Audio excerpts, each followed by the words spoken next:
ఈనాటి ధ్యానం కొరకు సామెతల గ్రంథం 29వ అధ్యాయం 18వ వాక్యాన్ని ఈనాటి ధ్యానం కొరకు నేను మీ ముందుకు తీసుకుని వస్తున్నాను. అందరం కలిసి ఈ వాక్యాన్ని చదువుకుందాం. 1, 2, 3 స్టార్ట్. దేవోక్తి లేని ఎడల జనులు కట్టులేక తిరుగుదురు. ఈ చిన్న మాట నా వెనక చెప్పండి.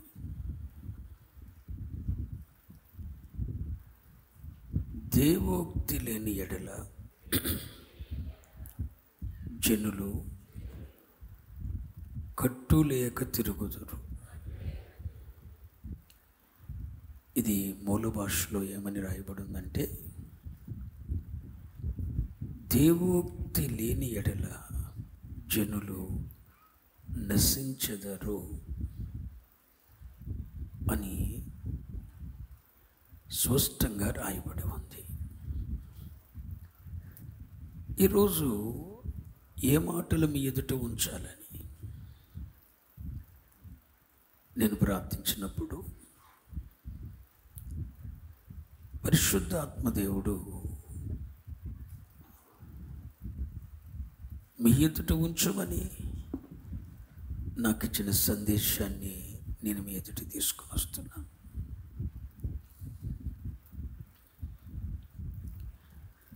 దేవోక్తి లేని ఎడల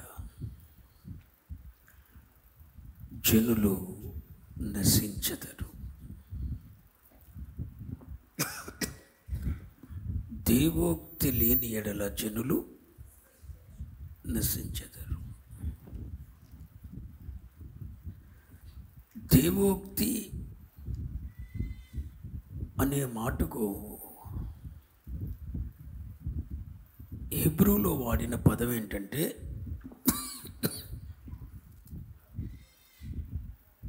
అజోన్ అనే పదం వాడారు.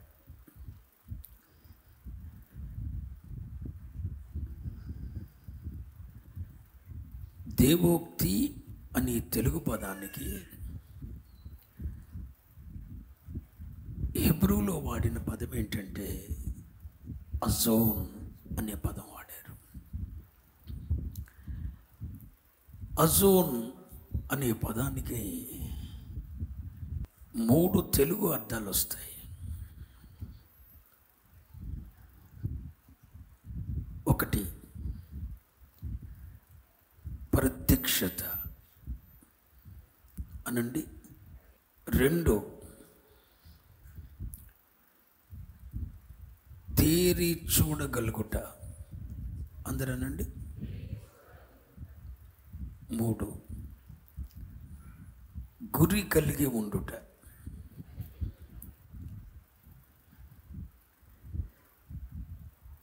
ఒక క్రైస్తవుని ఆధ్యాత్మిక జీవితానికి దేవోక్తి అనేది చాలా చాలా ముఖ్యమైనది. ఈరోజు రక్షింపబడిన వారే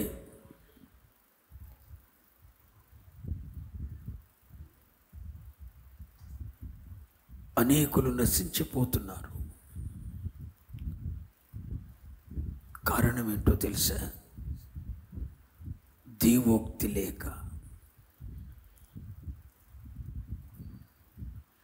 రక్షింపబడి మారు మనసు పొంది నూతన జన్మ అనుభవం పొందిన వారే నశించిపోతున్నారు. కారణం దేవోక్తి లేక. జీవవాక్యాన్ని చేతపట్టుకొని లోకమందు జ్యోతుల వలె ప్రకాశించిన వారే నశించిపోతున్నారు. కారణం దేవోక్తి లేక.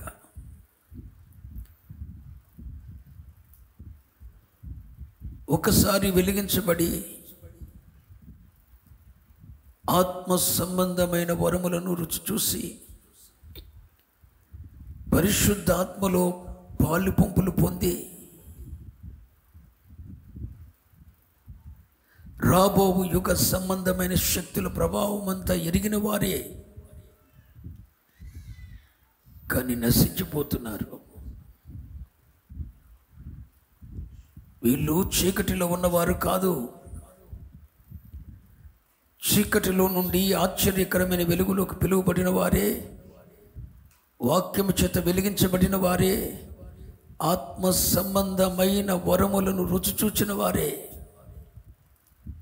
పరిశుద్ధాత్మలో పాలివారైన వారే రాబోవు యుగ సంబంధమైన శక్తుల ప్రభావం అంతా ఎరిగిన వారే కానీ నశించిపోతున్నారు. కారణం ఏంటో తెలుసా? దేవోక్తి లేక.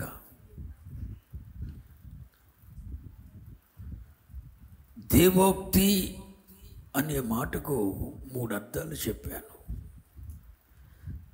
దేవోక్తి అనే పదం, దేవోక్తి అనే తెలుగు పదానికి హెబ్రూలో వాడిన పదం ఏంటి చెప్పండి? అజోన్ అంటే మొదటి అర్థం ప్రత్యక్షత. ప్రత్యక్షత అంటే అర్థం ఏంటంటే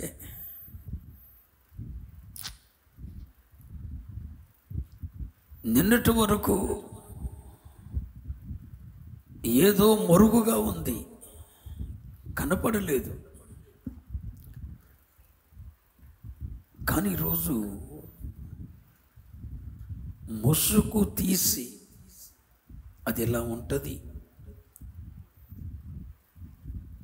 ముసుగు తీసి నిన్నటి వరకు మరుగుగా ఉన్నది ఏదో ముసుగు తీయబడి నువ్వు స్పష్టంగా చూడగలుగుతున్నావు. దానిని ప్రత్యక్షత అంటారు. దేవునికి స్తోత్రం చెప్పండి.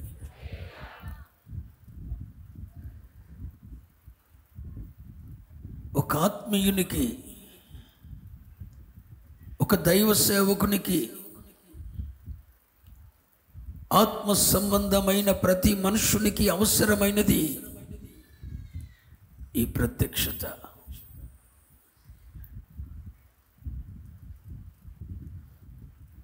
బైబిల్ అంటుంది,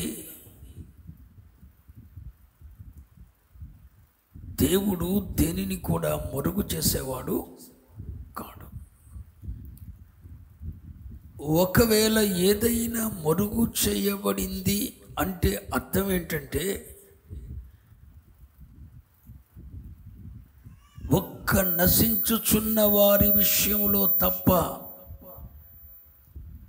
మరి ఇంకెవరికి కూడా అది మరుగు చేయబడి ఉండలేదు అని బైబిల్ స్పష్టంగా చెప్తుంది.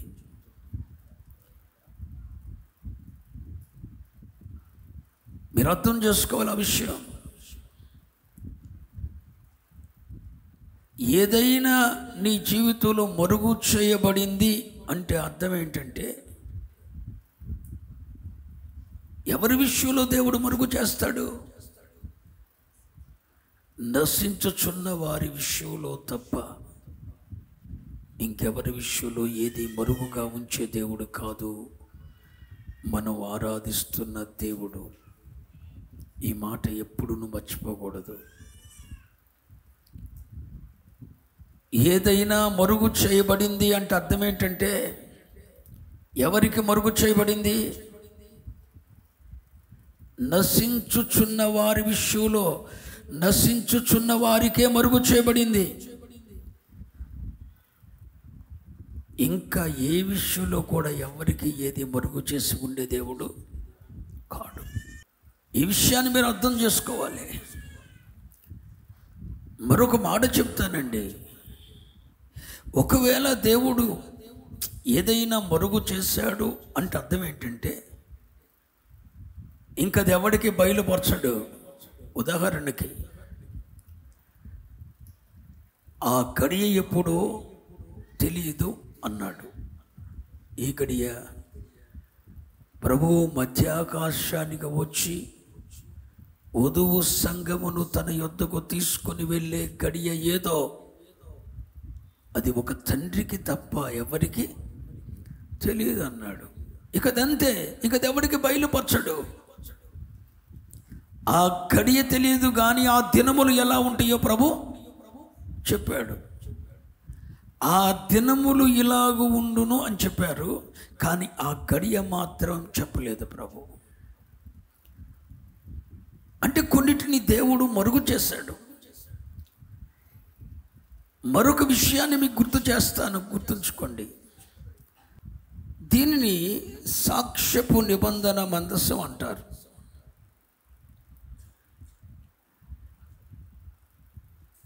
ఈ మందసపు పెట్టెలో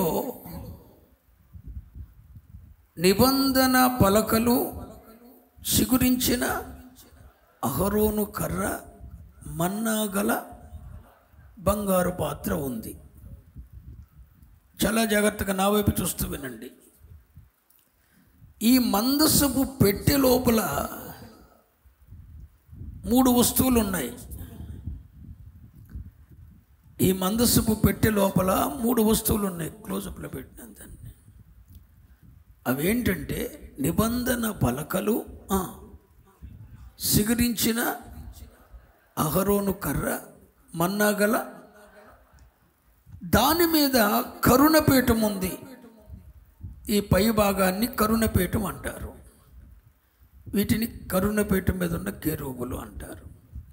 అయితే మందసపు పెట్టె లోపల 3 వస్తువులు ఉన్నాయి. నిబంధన పలకలు, సిగురించిన అహరోను కర్ర, మన్నా కలిగిన బంగారు పాత్ర.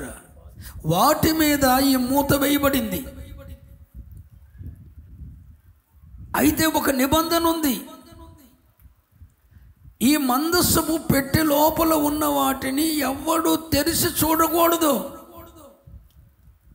అవి ఎప్పుడు మరుగుగా ఉండాలి. అంటే దేవుడు దీని మీద మూత ఎప్పుడు తీయొద్దన్నాడు. చాలా జాగ్రత్తగా వినాలి. ఈ మందసపు పెట్టె మీద మూత తీయొద్దు అన్నాడు దేవుడు. లోపల ఏమున్నాయో చూడొద్దు అన్నాడు. ఇక అది ఎప్పుడు తీయకూడదు దాన్ని. అసలు మందసపు పెట్టెలో 3 ఉన్నాయి కదా, ఆ 3 ఉన్నాయా లేవని చెప్పి తీసి చూడకూడదు. అది నిబంధన. బెస్తెమోసు వారు ఏం చేశారో తెలుసునా?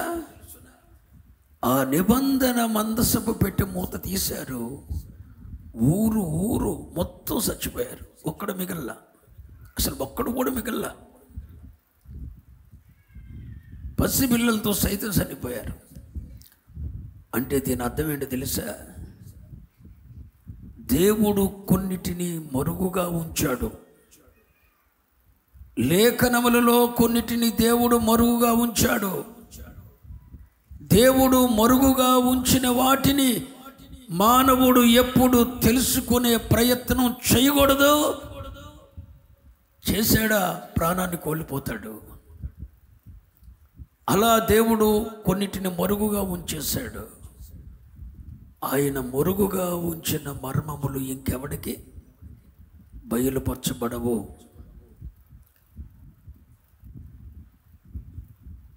కానీ ఒక క్రైస్తవుని జీవితంలో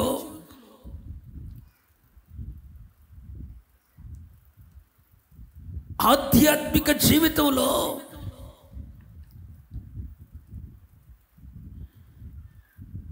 నీ ఎడల దేవుని ప్రణాళిక ఏమై ఉన్నది?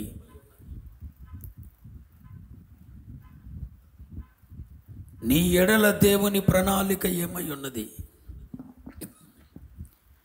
నిన్ను గూర్చి తన గ్రంథములో రాసిన సంగతి ఏమై ఉన్నది?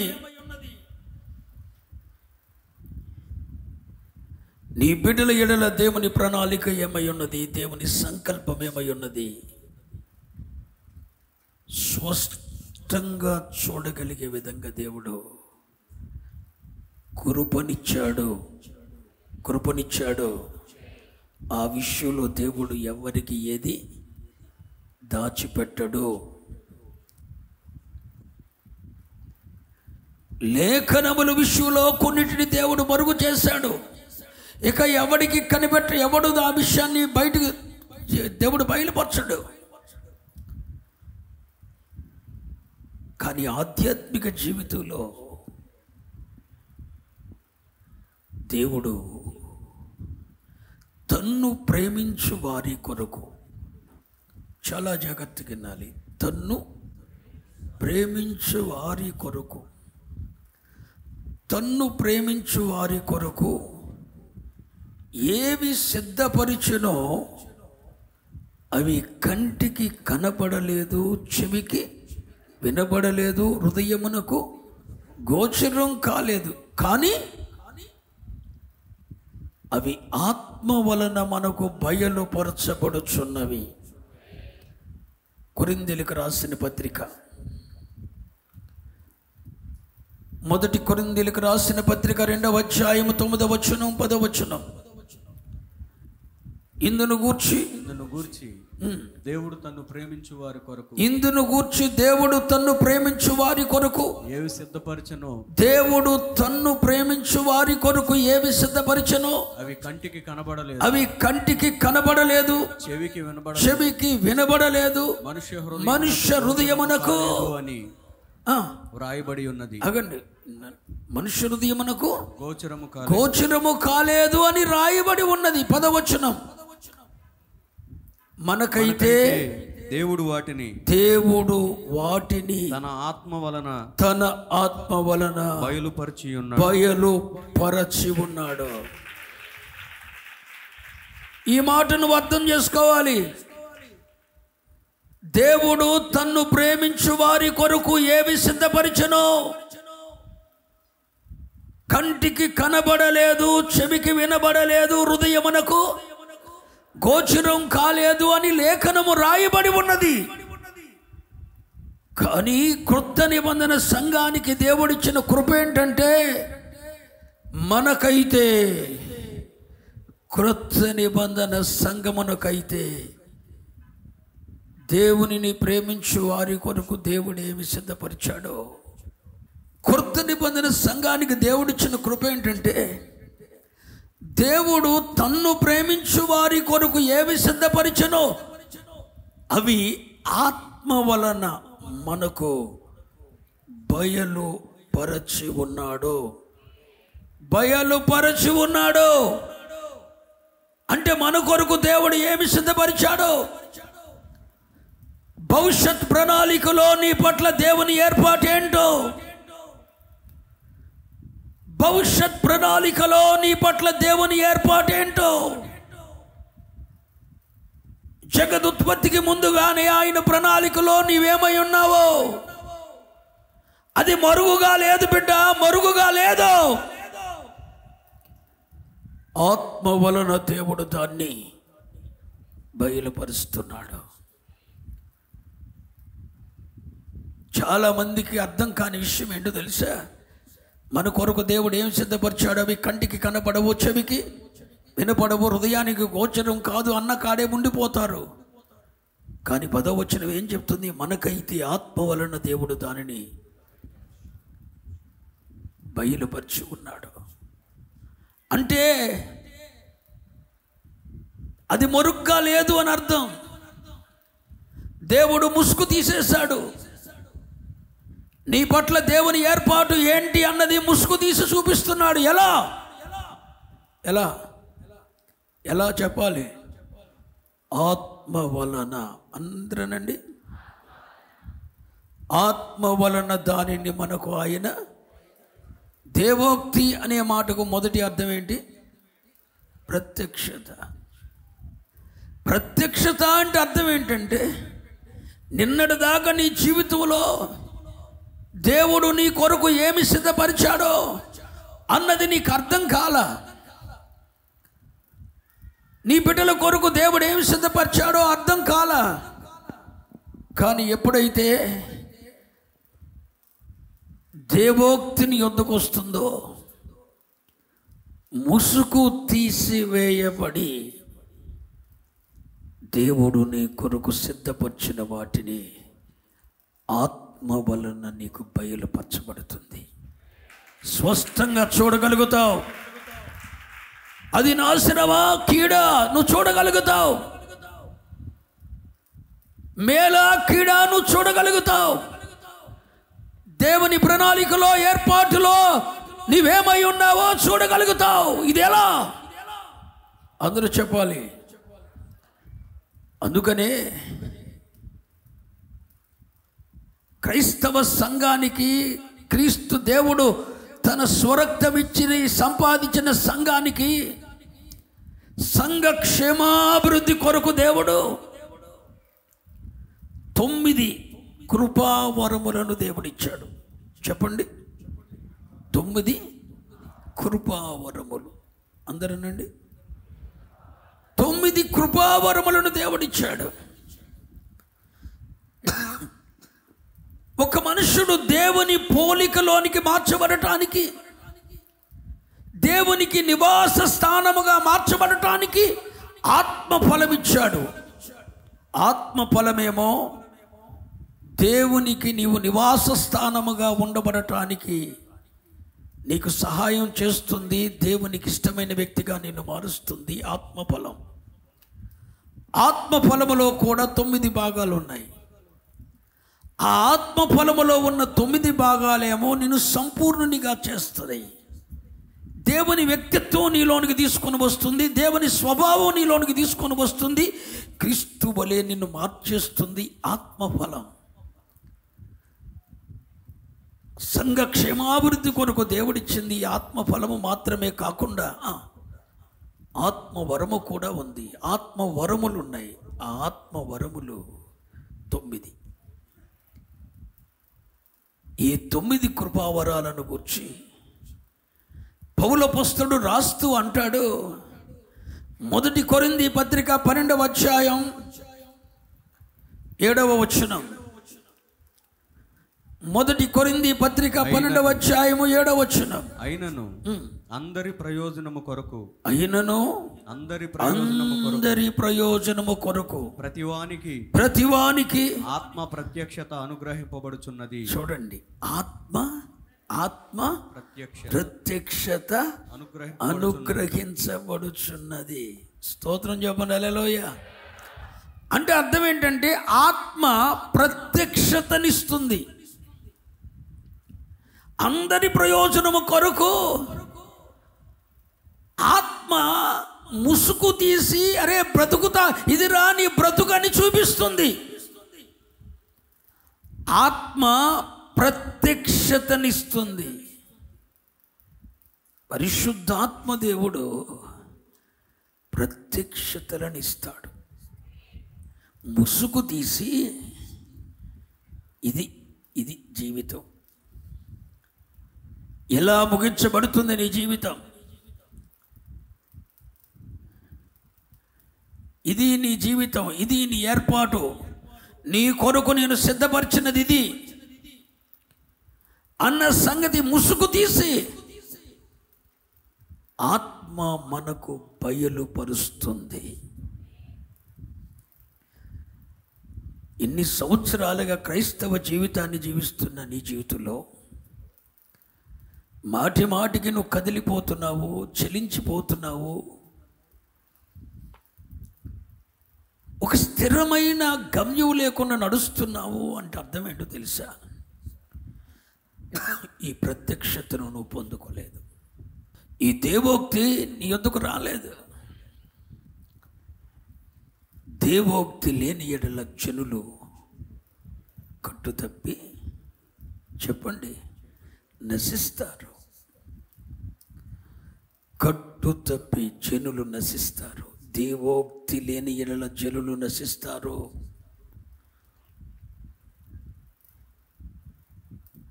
నీ కొరకు దేవుడు ఏమి సిద్ధపరిచాడో దానిని నీవు స్పష్టంగా ఆత్మ వలన అది నీకు ప్రత్యక్షపరచబడకపోతే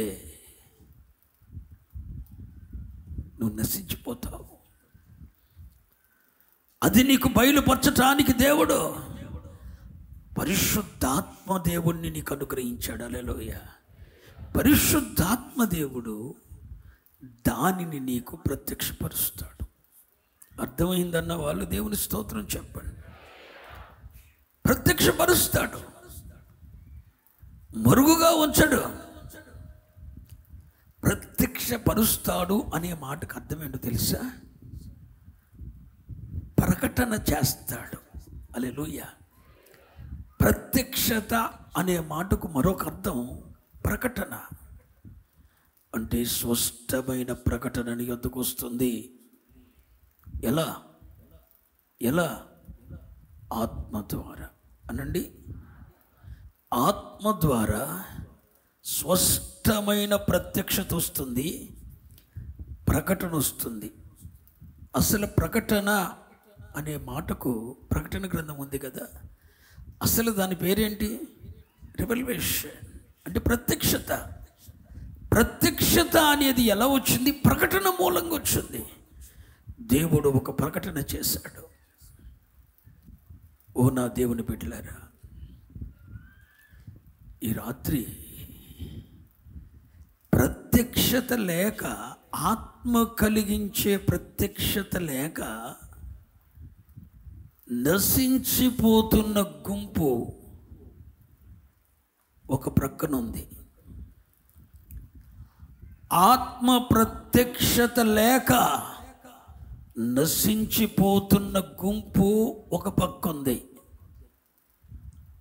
ఆత్మ ప్రత్యక్షత ఉండి ఆత్మ వలన ఏం జరగబోతుందో బయలుపరచబడి నువ్వు నశించిపోకూడదు. అది ఈ రాత్రి నేను చెప్తున్న ఉపదేశం. ఈ ఆత్మ ప్రత్యక్షత లేక నశించిపోతున్న జనులు లోకంలో కోకొల్లలో. అంటే అర్థం ఏంటి? స్పష్టమైన ప్రకటన వారి యొద్దకు రాలేదు.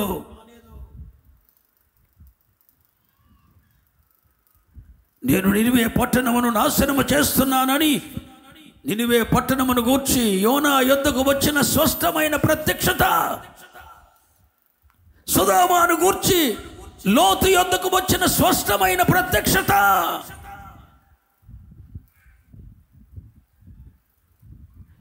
నోవాహు యొద్దకు వచ్చిన స్పష్టమైన ప్రత్యక్షత, జలములు ప్రపంచాన్ని ముంచివేస్తున్నాయి. స్పష్టమైన ప్రత్యక్షత వచ్చింది నోవాహుకి. స్పష్టంగా ప్రకటన చేశాడు దేవుడు.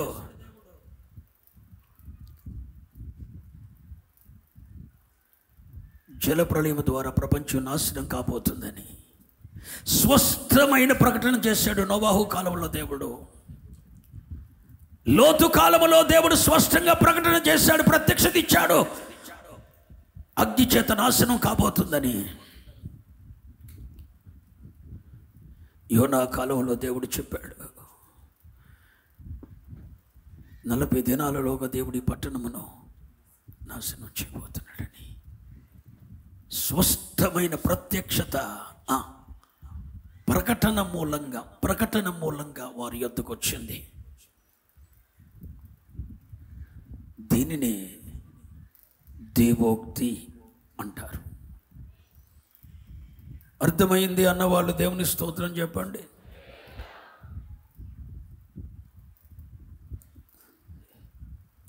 ఇలాంటి దేవోక్తి లేక నశించిపోతున్న వారు కోకొల్లలు. అందుకే పౌలయ్య గారు ఎఫెసీ సంఘాన్ని గురించి ప్రార్థన చేస్తూ అంటాడు. పౌలయ్య గారు ఎఫెసీ సంఘమును గురించి ప్రార్థన చేస్తూ అంటాడు, దేవా ఈ సంఘమునకు ప్రత్యక్షతయను మనస్సు వీరికి దయచేయండి అయ్యా. ఏం కావాలట? ప్రత్యక్షత గల మనస్సు అనుగ్రహించమని ప్రార్థన చేస్తున్నాడు.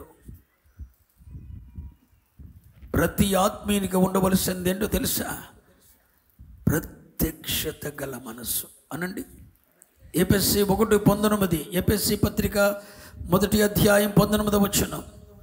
మరియు మీ మనోనేత్రములు వెలిగింపబడినందున మన ప్రభువైన యేసుక్రీస్తు యొక్క దేవుడైన మహిమా స్వరూపియగు తండ్రి తన్ను తెలుసుకుంటూ యందు మీకు జ్ఞానమును ప్రత్యక్షతయును గల, అదుగో జ్ఞానమును ప్రత్యక్షతయును గల మనసు అనుగ్రహించున్నట్లు దేవునికి మహిమ కలుగును గాక. ఈ ప్రత్యక్షత అనే మనసు లేక, ఆత్మ వలన దేవుడు బయలుపరిచే అనుభవం లేక, తమ జీవితాలు ఏంటో, తమ బ్రతుకులేంటో, తమ పరిచర్యలు ఏంటో అర్థం కాక నశించిపోతున్న వారు ప్రపంచంలో కోకొల్లలు ఉన్నారు. దేవోక్తి లేని ఎడల జనులు నశిస్తారు. నేను చెప్తున్నది అర్థమవుతుందా? దేవోక్తి లేని ఎడల జనులు నశిస్తారు. ఆత్మచేత స్పష్టమైన ప్రత్యక్షత లేనప్పుడు, ఆత్మదేవుడు నీకు ఒక ప్రకటన చేయనప్పుడు, దేవుడు నీ కొరకు ఏమి సిద్ధపరిచాడో అన్న సంగతి ఆత్మ వల్ల నీకు బయలుపరచబడినప్పుడు, భవిష్యత్ ప్రణాళికలో నీవేమై ఉన్నావో, నీ నుండి తండ్రి ఏం కోరుకుంటున్నాడో, ఆ ప్రత్యక్షత ఆత్మ ద్వారా నీకు అనుగ్రహించబడకపోతే, ఆ ప్రకటన దేవుని యొద్ద నుండి నీ యొద్దకు రాకపోతే నశించిపోతావు. ఒక్క నిమిషం నువ్వు ఆలోచించాలి. ఈ దేవోక్తి లేక జనులు, దేవోక్తి లేని ఎళ్ళ జనులు, ఈ ప్రత్యక్షత లేక జనులు ఏమవుతున్నారు? స్పష్టమైన ప్రత్యక్షత, ఒక ప్రకటన దేవుని యొద్ద నుండి, ఆత్మ దేవుని యొద్ద నుండి లేక జనులు ఏమైపోతున్నారు? మాట్లాడాలి. పరిశుద్ధాత్మ దేవుని యొద్ద నుండి ఒక స్పష్టమైన ప్రకటన లేక, స్పష్టమైన ప్రత్యక్షత లేక జనులు ఏమవుతున్నారు? నశించిపోతున్నారు.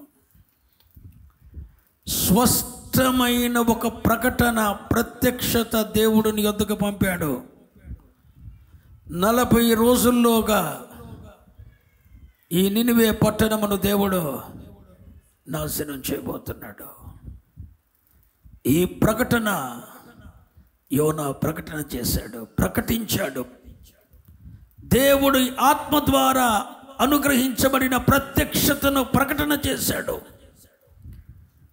వాళ్ళు ఏం చేశారు? రాజు మొదలుకొని పశువులు సైతం కూడా ఉపవాసాలుండి గోనె పట్టాలు కట్టుకొని తమ పాపముల విషయమై పశ్చాత్తాపడి దేవుని తట్టు తిరిగారు. ప్రకటన వచ్చిన తర్వాత 40 దినములోగా ఈ పట్టణమును దేవుడు నాశనం చేస్తాడని ఒక స్పష్టమైన ఆత్మ వలన ప్రత్యక్షత ప్రకటన ద్వారా నినివే పట్టణానికి వచ్చినప్పుడు, రాజు మొదలుకొని సామాన్య ప్రజల వరకు కూడా ఉపవాసములుండి గోనె పట్ట కట్టుకొని దేవుని తట్టు తిరిగి పాపముల విషయమై పశ్చాత్తాపడి దేవుని తట్టు మల్లుకున్నారు. మల్లుకున్నప్పుడు దేవుడు మరలా ప్రకటన చేశాడు. నేను కూడా మీ విషయమై పశ్చాత్తాపడుతున్నాను. ఈ కీడు ఇప్పుడు రాదు అన్నాడు. ఈ కీడు ఇప్పుడు రాదు అన్నాడు. మరలా ఒక ప్రకటన చేశాడు. రాలేదు. కానీ ఆ కీడు ఎప్పుడు వచ్చిందో తెలుసా?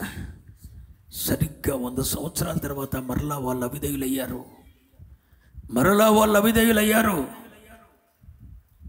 అప్పుడు మొత్తం తుడుచుకుపోయింది. నేనంటాను, ఈ దేవోక్తి లేక, దేవుని యొద్ద నుండి ఒక స్పష్టమైన ప్రత్యక్షత లేక, దేవుని యొద్ద నుండి ఒక స్పష్టమైన ప్రకటన లేక జనులు నశించిపోతున్నారు. మనకైతే దేవుడు తన ఆత్మ వలన బయలుపరుస్తున్నాడు. మనకైతే దేవుడు తన ఆత్మ వలన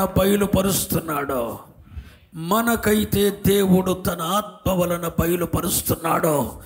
మనము ప్రకటన లేని వాళ్ళం కాదు, మనకు ప్రత్యక్షత లేని వాళ్ళం కాదు.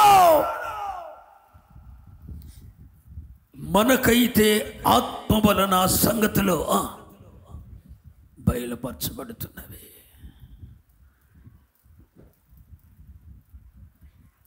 ఈ దేవోక్తి లేక జనులు నశించిపోతున్నారు. సోదరుడా, కొన్ని నెలల క్రితమే దేవోక్తి నీ యొద్దకు వచ్చింది, ఒక ప్రకటన నీ యొద్దకు వచ్చింది. కొన్ని నెలల క్రితమే, కొన్ని సంవత్సరాల క్రితమే నీ పట్ల ఏం జరగబోతుందో దేవుడు ఒక స్పష్టమైన ప్రత్యక్షత ఆత్మ ద్వారా ప్రకటన చేశాడు. లోబడ్డావా? ఆయన తట్టు తిరిగావా? నీ దిశను మార్చుకున్నావా? ఆత్మ వలన వచ్చిన ప్రత్యక్షతకు, ప్రకటనకు నువ్వు విధేయుడవై ఆ తట్టు తిరగగలిగావా? గోని పట్ట కట్టుకున్నావా? పశ్చాత్తప్తుడవయ్యావా? దేవుని తట్టు తిరిగావా? అంటే అర్థం ఏంటి? నువ్వు ఆ ప్రకటనకు, ఆ ప్రత్యక్షతకు నువ్వు తలొగ్గలేదంటే అర్థం ఏంటి?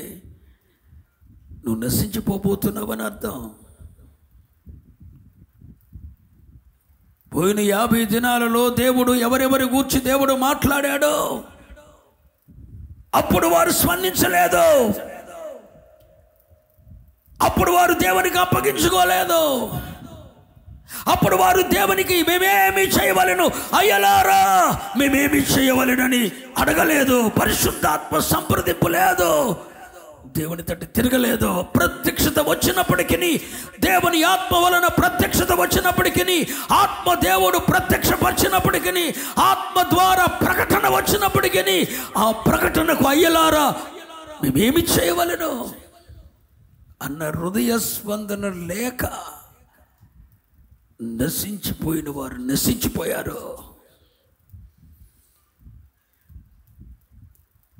ఉన్నవారు దాని ఫలితాలను అనుభవిస్తున్నారు. ఈ దేవోక్తి లేక జనులు నశించిపోతున్నారు. ఒకవైపు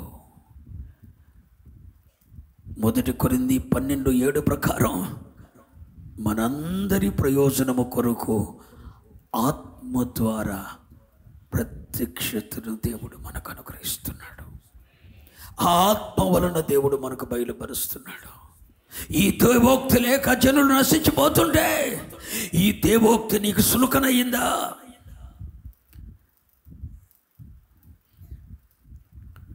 దేవుని యొద్ద నుండి వచ్చిన ఒక ప్రకటన, దేవుని ఆత్మ వల్ల నీకు వచ్చిన ఒక ప్రత్యక్షత, ఒక ప్రకటన నీకు లోకువయ్యిందా? యెహోరాము రాజు ఏమన్నాడో తెలుసునా? మీకా ప్రవక్తను ముందు పెట్టుకొని, ఇదిగో యెహోషాపాతు రాజా, యెహోరాము అంటున్నాడు. యెహోరాము అంటే ఇశ్రాయేలీ రాజు, యెహోషాపాతు ఎవరంటే యూదా రాజు. ఈ యూదా రాజు ఇశ్రాయేలు రాజు కలిసి యుద్ధానికి వెళ్తూ, సమస్య ఎవరిది? ఇశ్రాయేలు రాజుది. అతని దేశం మీదకి శత్రువుడు దండెత్తి వస్తే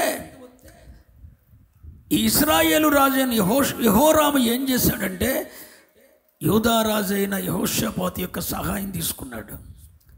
యెహోషాపాతు అంటాడు, రే ప్రవక్తను ఏమన్నా సంప్రదించావా అని అడిగాడు. ఎవరినో తీసుకొచ్చాడు, సోది చెప్పే వాళ్ళని. ఈయనన్నాడు యెహోషాపాతు, వీళ్ళందరూ బుద్ధిత్ ప్రవక్తలు, వీళ్ళు కాదు, ఇంకొక ప్రవక్త ఎవడైనా ఉన్నాడా అన్నాడు. ఉన్నాడు ఒకడు. ఎవరు? మీకాయ ప్రవక్త ఉన్నాడు. సరే అతన్ని పిలువ పంపించి అన్నాడు. అతన్ని పిలువ పంపిస్తే ఈయనంటాడు యెహోరాము, అతడు నా గురించి ఎప్పుడు క్షేమం మాట్లాడ్డు, క్షేమం ప్రవచించడు. ఆయన అతన్ని పిలిపించమంటాడు. ఆయన వచ్చాడు, మీకాయ ప్రవక్త వచ్చాడు. ఏం చెప్పాడో అది యాజిటీజ్గా జరిగిపోయింది. అప్పుడు మీకాయ ప్రవక్త వచ్చినప్పుడు యెహోరాము అంటాడు, ఇదిగో యెహోషాపాతా, ఈయన నా గురించి మంచి చెప్పడన్నానా? ఈ చూడు ఏం చెప్పాడు. రే అది చెప్పే దైవజనుడు కాదురా, దీర్ఘదర్శి కాదురా, దేవుని ఆత్మ వలన ఆ ప్రత్యక్షత, ఆ ప్రకటన దేవుడు వారి వద్దకు పంపుతాడు. వారు దేవునికి ప్రతినిధులు. అంటే నీవంటే అతనికి ఏం కోపం కాదు. నీవు యెహోరాము లాంటి వాడవి. నీ యొద్దకు వచ్చిన ప్రత్యక్షతను, ప్రకటన కూడా నువ్వు సులువుగా మాట్లాడతావు, తేలిగ్గా మాట్లాడతావు. ఈ దేవోక్తి లేక, ఈ స్పష్టమైన ప్రత్యక్షత లేక నశించిపోతున్న జనులు ఒకవైపునున్నారు. ప్రకటన వచ్చి, ప్రత్యక్షత వచ్చి నశించిపోతున్న గుంపులో నీవున్నావు. ఈ రాత్రి నీ కొరకే నా దేవుడు ఈ ఉపదేశాన్ని నీ ఎందుకు తీసుకొని వస్తున్నాడు. నీ కొరకే స్పష్టమైన ప్రత్యక్షత దేవుడు నీకు ఇచ్చాడు. ఒక ప్రకటన నీ యొద్దకు వచ్చింది. దానికి నీ హృదయ స్పందన ఏంటి? నిజంగా ఆ ప్రత్యక్షతకు, ఆ ప్రకటనకు నువ్వు తలొగ్గితే దేవుని సన్నిధిలో వణుకుతావు, భయముతో సాగిలపడతావు. ఈ ప్రత్యక్షత, ప్రకటన లేక నశించిపోతున్నారు కొందరు. దేవోక్తి అనే మాటకు మొట్టమొదటి అర్థం ఏం చెప్పాను? ప్రత్యక్షత. ఆ ప్రత్యక్షత ఎలా వస్తుందని చెప్పాను? ఆత్మ వలన. చెప్పండి. అవును, పరిశుద్ధాత్ముడు ఆ ప్రత్యక్షత ఇస్తాడు. ఆ ప్రత్యక్షత ఇస్తాడు. ఆ ప్రత్యక్షత ఇస్తాడండి పరిశుద్ధాత్మ దేవుడు. ప్రత్యక్షత ఇస్తాడు. అందుకే కృత నిబంధన సంఘానికి పరిశుద్ధాత్మ అవసరం. ఆత్మ లేనివాడు ఈ సంగతులను గ్రహించలేడు. మరొక మాట చెప్పున, ఎందరూ దేవుని ఆత్మచేత నడిపించబడతారో, ఆత్మచేత నడిపించబడేవాడు క్రమంగా నడుచుకుంటాడట. ఏంటి? ఆత్మచేత నడిపించబడేవాడు క్రమంగా నడుచుకుంటాడట. ఆత్మచేత నడిపించబడేవాడు దేవుని కుమారుడు అవుతాడు. అందుకే ఆధ్యాత్మిక జీవితంలో పరిశుద్ధాత్మ దేవుని సహాయం క్షణ క్షణం అవసరం. కల్దీల దేశాన్ని విడిచిపెట్టిన తర్వాత హెబ్రోనుకు వచ్చే మార్గములో అబ్రహాము అడుగడుగున ఆగాడా? ఆగలేదు, సాగిపోతున్నాడు. కల్దీల దేశాన్ని విడిచిపెట్టాడు. దేవుడు నేను నీకు చూపించబోయే దేశానికి వెళ్ళు అన్నాడు. ఆ దేశం ఎక్కడుందో చెప్పలేదు. సరే వెళ్తున్నాడు. 2 దారులు వచ్చిన కాడ ఆగిపోతున్నాడు. ప్రభువా నేను ఇటు వెళ్ళాలి, ఇలా ముందుకెళ్తున్నాడు. మళ్ళా 2 దారులు వచ్చిన కాడ, 3 దారులు వచ్చిన కాడ ఆగిపోతున్నాడు. నన్ను ఎటు పోమంటావు అంటే జంక్షన్ల దగ్గర మాత్రమే ఆగి దేవుని చిత్తాన్ని తెలుసుకున్నాడు. ఎవరు? అబ్రహాం. కానీ కృత నిబంధన సంఘం అయితే జంక్షన్ల దగ్గర కాదు, ప్రతి క్షణం పరిశుద్ధాత్మ సహాయం ఒక ఆత్మీయునికి అవసరం. పరిశుద్ధాత్మ సహాయం అవసరం. ఆ ఆత్మ బయలుపరుస్తుంటాడు, ఆత్మ ప్రత్యక్షతనిస్తాడు. ఆ ఆత్మ వలన మనకు బయలుపరచబడతాయి. కాబట్టి దేవోక్తి అనేది దాని మొదటి అర్థం ఏంటి? ప్రత్యక్షత. ఆ ప్రత్యక్షత ఎలా వస్తుంది? ఆత్మ ద్వారా. అనండి, పరిశుద్ధాత్మ ద్వారా మాత్రమే కలుగుతుంది. అందుకే పరిశుద్ధాత్మ నింపుదల నీకు అవసరం. పరిశుద్ధాత్మ శక్తితో నువ్వు నింపబడినప్పుడు ఆ ఆత్మ నీకు బయలుపరుస్తుంది. దేవోక్తి అనే మాటకు మొదటి అర్థం ప్రత్యక్షత, లేదా దేవుని యొద్ద నుండి వచ్చిన చెప్పాలి ప్రకటన. ఇక దేవోక్తి అనే మాటకు రెండవ అర్థం ఏంటో తెలుసిన?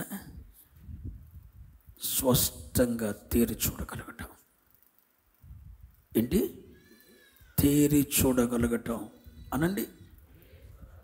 తేరి చూచుట అంటే అర్థం ఏంటంటే ఒళ్ళంతా కళ్ళు పెట్టుకొని నువ్వు చూడటమే తేరి చూడటం. ఏం తేరి చూడాలి? నా వైపు చూస్తూ వినండి. ఈ దేవోక్తి అనే మాటకు రెండవ అర్థం ఏంటంటే తేరి చూడటం. ఏం తేరి చూడాలి? నీ కొరకు, నీ విషయమై పరలోక తండ్రి ఏం చేయనై ఉన్నాడో నువ్వు చూడగలగాలి. చెప్పండి హల్లెలూయా. నీ కొరకు పరలోక తండ్రి ఏం చేయనై ఉన్నాడో దాన్ని నువ్వు తేరి చూడాలి. రెండవది, నీ ఎదుటగా ఉన్న వ్యక్తి జీవితంలో దేవుడు ఏం చేయించబోతున్నాడో, ఏం జరగబోతుందో నీవు తేరి చూడగలగాలి. నీ కొరకైనది నీవు తేరి చూడాలి. నీ కొరకైన దేవుని ఏర్పాటు తేరి చూడాలి.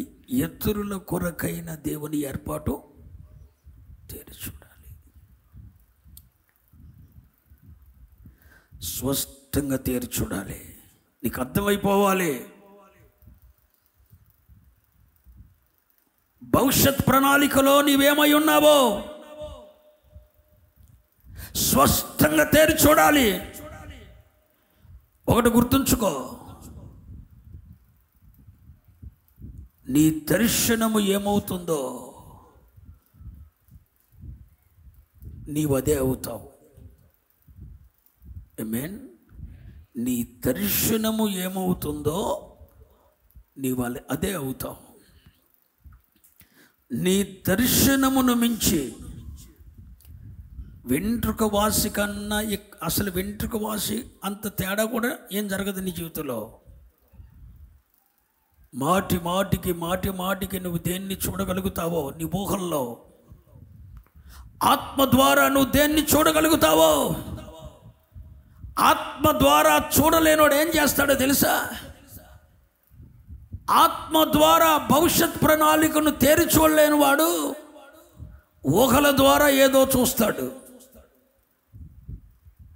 ఆ ఊహల ద్వారా ఏం చూస్తాడో అదే ఆడి జీవితంలో జరుగుద్ది.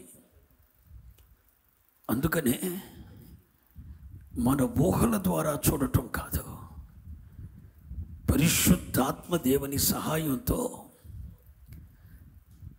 దేవుని ఏర్పాటులో, దేవుని ప్రణాళికలో నీవేమై ఉన్నావో నీవు స్పష్టంగా తేరి చూడగలగాలి. 75 సంవత్సరాల వయసులో దేవుడు అబ్రహామును పిలిచాడు.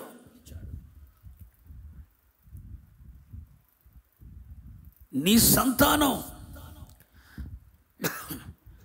సముద్రము దగ్గర ఉన్న ఇసుక రేణువులంతా, నక్షత్ర సమూహాలంత ఇస్తాను అన్నాడు. అని చెప్పిన తర్వాత సుమారు 25 సంవత్సరాలు వచ్చింది. అబ్రహాముకి దేవుడు ఒక్కను కూడా ఇవ్వలేదు.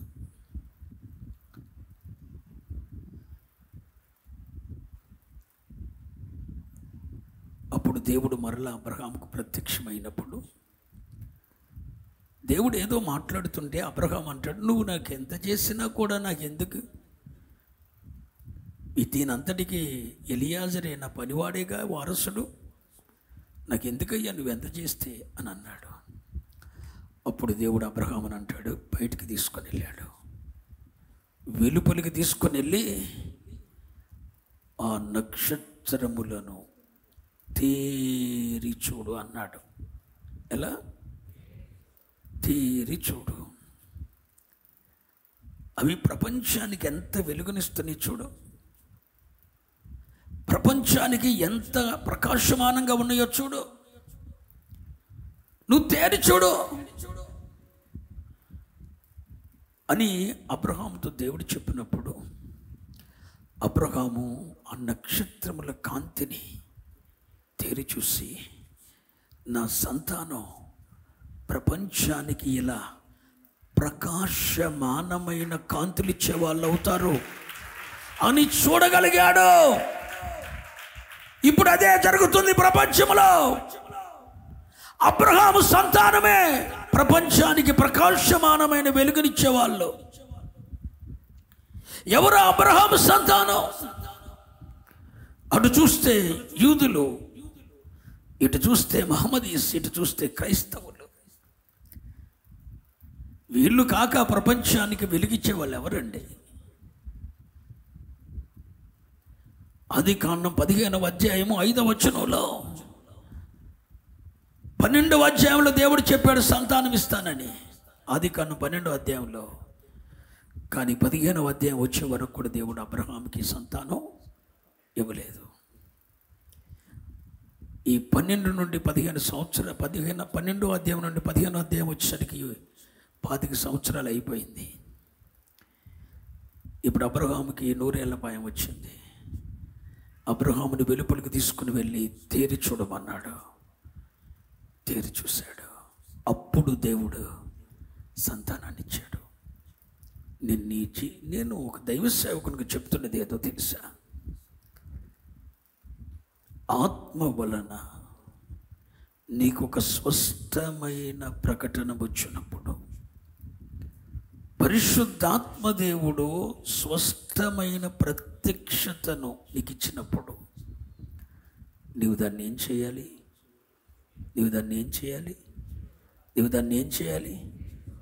నీ కొరకు దేవుడు చెయ్యనయ్యున్న దాన్ని నువ్వేం చేయాలి? తెరి చూడాలి. నీవు చూడలేని దాన్ని దేవుడు ఎన్నటికీ నీకు ఇవ్వడు. విశ్వాసము అనేది అదృశ్యము, కనబడకున్నప్పుడే, అసలు నీ ఎదుట వస్తువుగా లేనప్పుడే, అది కార్యరూపం లేనప్పుడే విశ్వాసం అనేది దాన్ని చూడగలుగుతుంది. దేవుడు నీ కొరకు ఏదో చేస్తానన్నాడు, అది ఇంకా చేయలేదు. కానీ విశ్వాసం ఏం చేస్తుందంటే, దేవుడు నీ కొరకు చేస్తానన్నది చేసినప్పుడు ఎలా ఉంటుందో దాన్ని దృశ్య రూపములో ఇప్పుడే నీవు చూసేటట్లు చేయగలుగుతుంది విశ్వాసం. అదృశ్యమైనవి ఇంకా లేవవి, దేవుడు చేయలా, అదృశ్యం. కానీ ఇప్పుడు నీ ఎదుట అవి కనపడతాయి. అలా నువ్వు తేరి చూడగలగాలి. నువ్వు తేరి చూడగలిగినప్పుడు ఖచ్చితంగా అది నీ జీవితంలో జరుగుతుంది. ఒకటి గుర్తుంచుకో బిడ్డ, ఆత్మలో నీవు చూడలేని దానిని దేవుడు ఎన్నటికీ నీ కొరకు చేయడు. విశ్వాసము అనున్నది అదృశ్యమైనవి ఇప్పుడే నీ ఎదుట ఉన్నట్టుగా చూడగలగటమే విశ్వాసం. అది నీ ఎదుట లేదు, కానీ ఇప్పుడే నువ్వు దాన్ని ఉన్నట్టుగా చూడగలగాలి. అలా అబ్రహాము తేరి చూసినప్పుడు దేవుడు తనకు సంతానం ఇచ్చాడు. నీ విశ్వాస జీవితం 35 దినాలుగా ఆయన సన్నిధిలో వచ్చావుగా, దేవోక్తి పొందావా?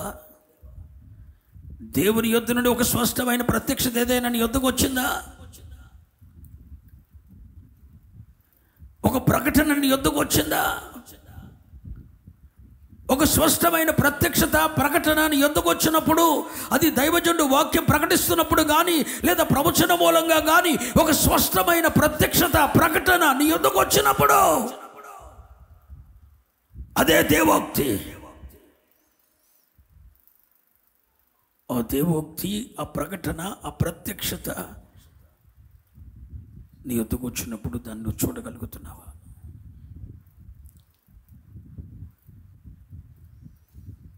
తేరి చూడాలి.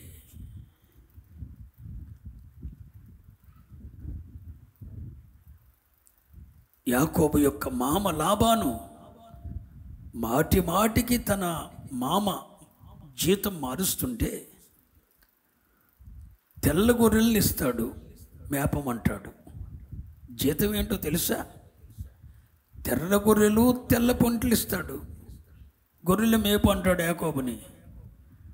జీతం ఏంటి అంటే అంటాడు, సార్లీ నీ తెల్లి నాయి అంటాడు.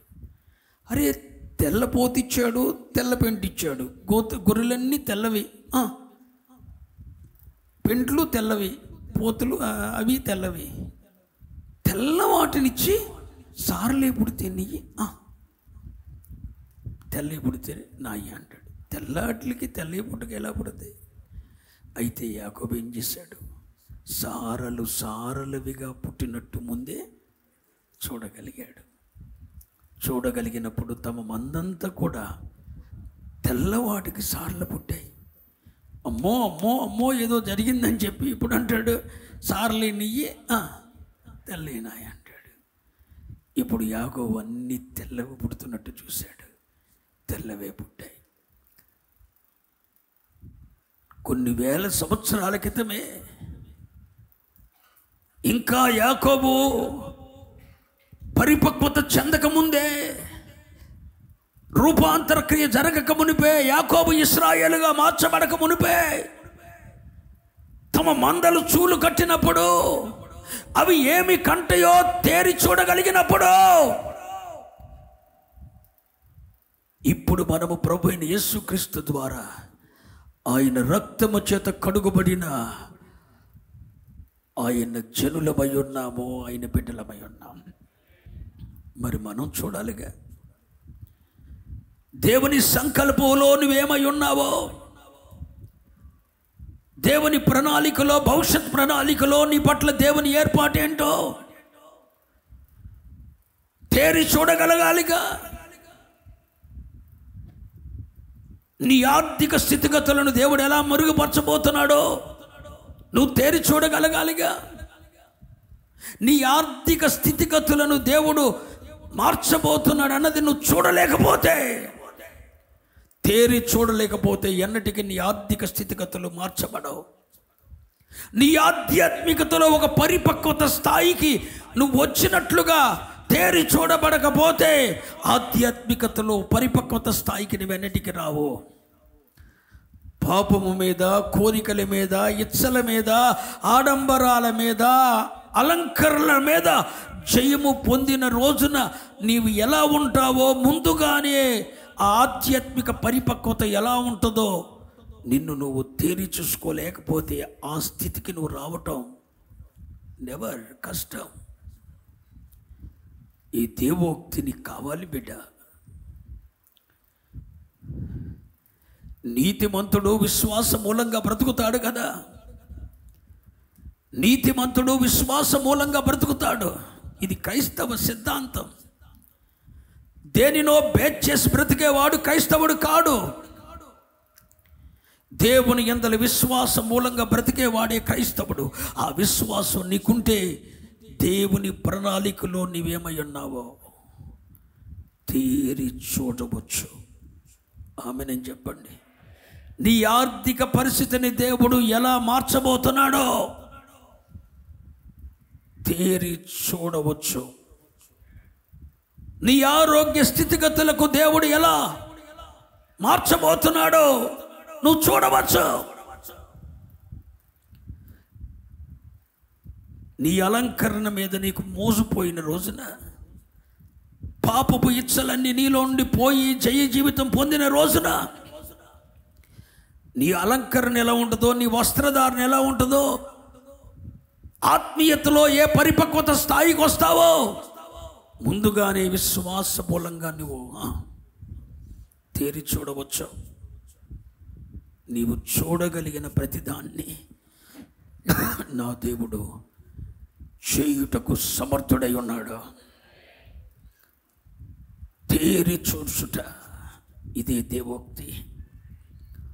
ఆత్మలో నీవు తేరి చూడగలగాలి, ఆత్మలో నీవు తేరి చూడగలగాలి విశ్వాస మూలంగా. ఇది చాలా మందికి లేదండి. ఈ దేవోక్తి లేక వారి స్థితిగతులను దేవుడు ఎలా మార్చబోతున్నాడో, దేవుని ప్రణాళికలో వారు ఏమై ఉన్నారో, భవిష్యత్ ప్రణాళికలో వారి పరిస్థితులను దేవుడు ఎలా మార్చబోతున్నాడో ఆత్మలో తేరి చూడగలిగిన దేవోక్తి లేక జనులు ఏమైపోతున్నారు? నశించిపోతున్నారు.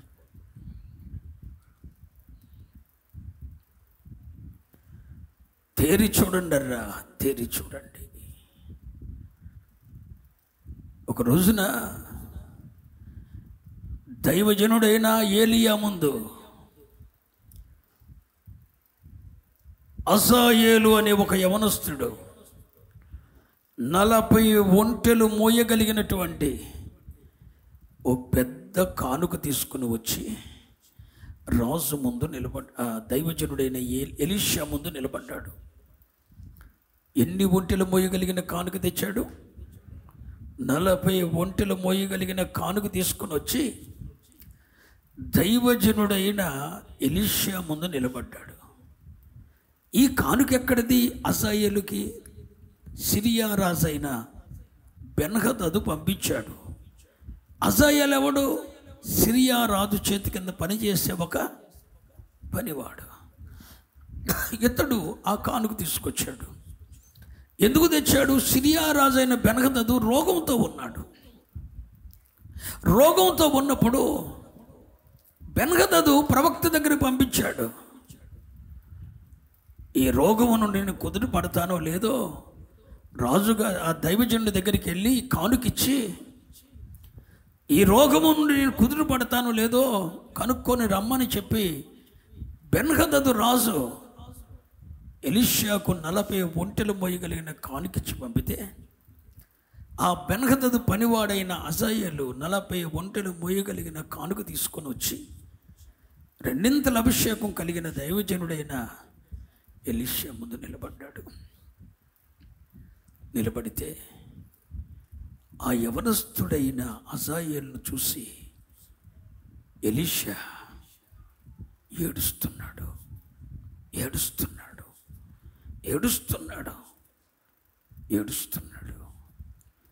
ఎలీషా ఏడుస్తుంటే అజాయేలు ముఖం చిన్నపుచ్చుకున్నాడట. ఆఖరికి పరితాపం పట్టలేక అజాయేలు అడిగాడు, అయ్యా మీరు ఎందుకు అలా ఏడుస్తున్నారు అని. అజాయేలు, నువ్వెవరవో తెలుసా? దేవుని జనాంగమైన ఇశ్రాయేలు ప్రజల యొక్క గొప్ప స్థలములను, ఉన్నత స్థలములను పాడు చేసే దౌర్భాగ్యుడవు నువ్వెవడవో తెలుసా? సిరియా దేశానికి రాజు కాబోతున్న వాడవు నువ్వెవడవో తెలుసా?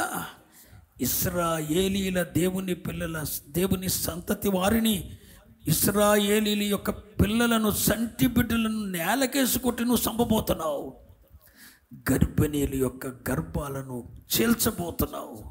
పసి పిల్లలను నేలకేసి కొట్టి చంపబోతున్నావు. ఇశ్రాయేలీల వారి ఉన్నత స్థలములను నువ్వు పాడు చేయబోతున్నావు. నా దేవుని జనాంగమైన ప్రజలకు నీ వలన కీడు కలగబోతుంది. మరి నిన్ను చూసి ఏడవక సంతోషించనా అని అన్నప్పుడు అజాయేలు అంటాడు, చచ్చిన కుక్క లాంటి వాడును, నా వలన ఇది అవుతుందయ్యా అని అన్నాడు. అవుతుంది. దైవజనుడైన ఎలీషాకి ఎలా తెలుసు? అజాయేలు ముఖం చూసినప్పుడే అజాయేలు సిరియా దేశానికి రాజు అవబోతున్నాడన్న సంగతి తేరి చూడగలిగాడు. ఇదేనండి స్పష్టమైన ప్రత్యక్షత. నీ ముఖం చూస్తేనే ఆ ప్రత్యక్షత కనపడుతుంది.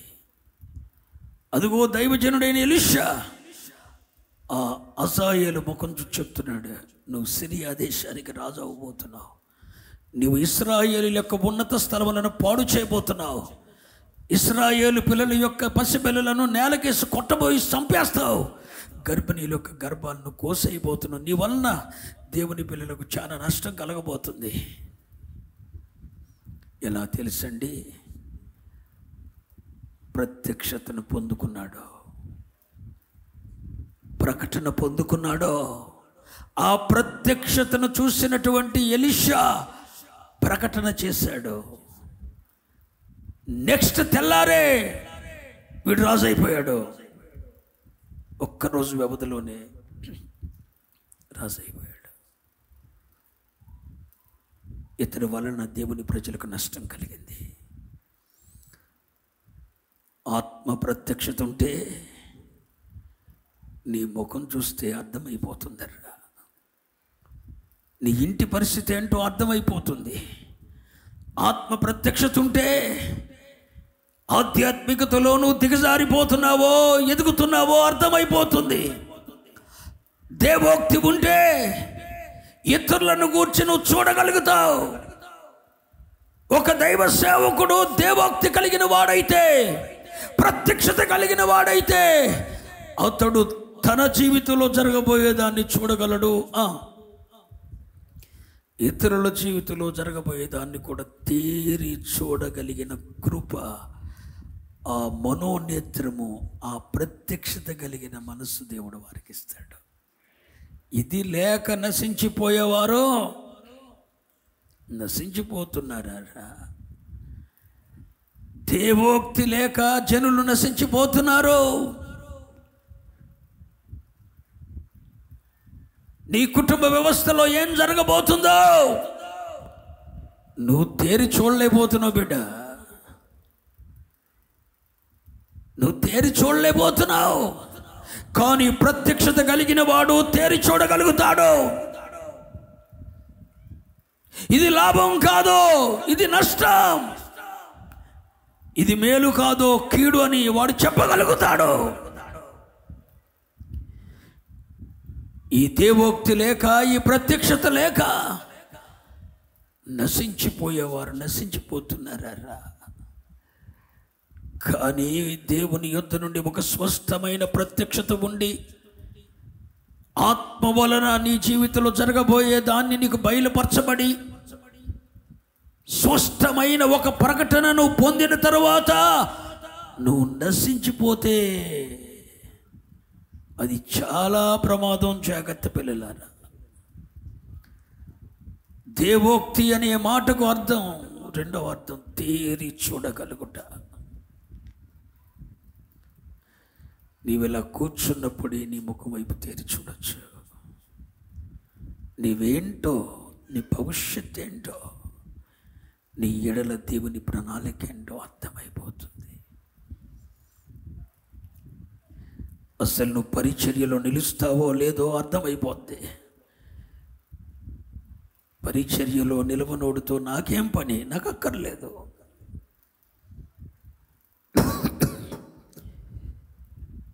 పరిచర్యలో నిలవలేని వాడితో నాకు అక్కర్లేదు పని. దేవుని కొరకు బలవ్వటానికి బలిపీఠం ఎక్కేవాడు నాకు కావాలి. పరిచర్యలో నిలిచి ఉండని పాత్రలు కొన్ని ఉన్నాయి.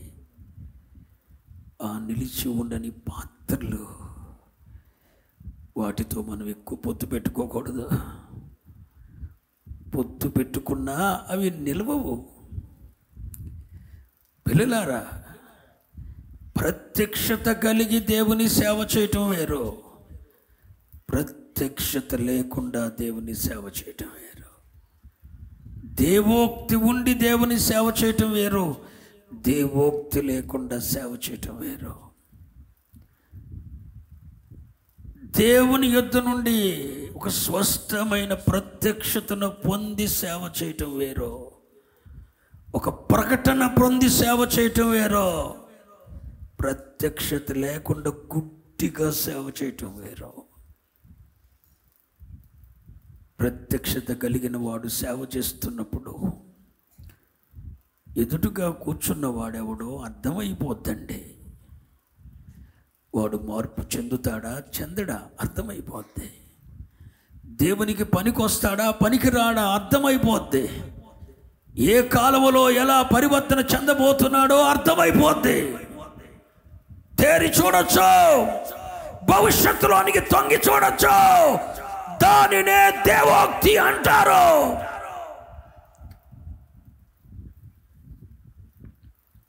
ఈ దేవోక్తి లేక జనులు నశించిపోతున్నారు. వాడెవడో పరిచర్య చేయట్లేదు, నాకెందుకు? పరిచర్య చెయ్యండి చెయ్యండి అని ఎవడు చెప్తాడు? ఎవడో చెప్పడు. దేవుని ఏర్పాట్లో ఉన్నవాడిని దేవుడు వాడుకుంటాడు. కొన్నిటిని వదిలేయాలి, కొన్నిటిని పట్టుకొని వేలాడాలి.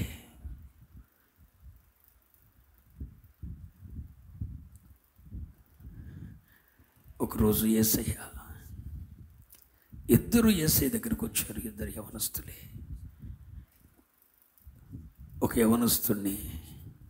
యవనస్తుడు వచ్చాడు యేసయ్య దగ్గరకు.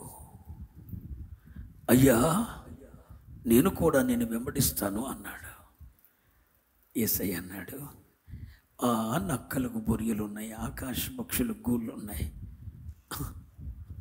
నాకు తలవాల్చుకుంటూ కూడా చోటు లేదు, ఎందుకు నన్ను వెంబడిస్తావు? నువ్వు వెళ్ళిపో అన్నాడు. మరొక యవనస్తుడు కనపడ్డాడు. వాడిని చూసి అంటాడు, నువ్వు నన్ను వెంబడించు అంటాడు. వాడన్నాడు, అయ్యా, మా నాన్న చనిపోయాడు, పాతిపెట్టి వస్తానంటాడు. అరే, మృతులు పాతిపెట్టుకుంటారా? నువ్వు నన్ను వచ్చి అంటాడు. మా నాన్న చచ్చిపోయాడయ్యా, సమాధి చేసుకుని వస్తానన్నోడేమో వెంబడించమంటాడు, వెంబడిస్తానన్నోడేమో వద్దంటాడు. ఎందుకో తెలుసా? ఈ వెంబడిస్తానన్నవాడు ఏ ఉద్దేశంతో వెంబడిస్తున్నాడో యేసయ్యకు తెలుసు. ప్రత్యక్షత ఉంది, ఆత్మ వలన దాన్ని గ్రహించగలడు. ఈ యవనస్తుడు యేసయ్యని ఎందుకు వెంబడిస్తానన్నాడు? ఈయన వెనకమాలు ఉంటే ఈజీగా బతికేయొచ్చు అని. యేసయ్య అన్నాడు, ఒరే, నాకు పడుకుంటా కొడుస్తోట్లేదు, పోరా అన్నాడు. ఇంకొకడినేమో నువ్వు నన్ను వెంబడించు అంటాడు. ఆడన్నాడు, మా నాన్న చనిపోయాడయ్యా, పాతి పెట్టుకొచ్చుకుంటా అంటాడు. యేసయ్య అంటాడు, ఆయన్ని వాళ్ళని పాతి పెట్టుకుంటారులే, నువ్వు నన్ను వెంబడించు అంటాడు. వాడేం చేశాడు? తన తండ్రి సేవాన్ని అక్కడ వదిలేసి యేసయ్యని వెంబడించేశాడు. ఆడి దగ్గర ఆ త్యాగం ఉందన్న సంగతి యేసయ్యకి తెలుసు. వీడి దగ్గర ఈ త్యాగం లేదన్న సంగతి యేసయ్యకి. ఎవడు దేవుని సేవకు పనికొస్తాడో, ఎవడు పనికి రాడో తెలుసండి. ప్రత్యక్షత ఉన్నవాడు కదల్చబడడు, కూల్గా తేరి చూస్తాడు, నెమ్మదిగా తేరి చూస్తాడు.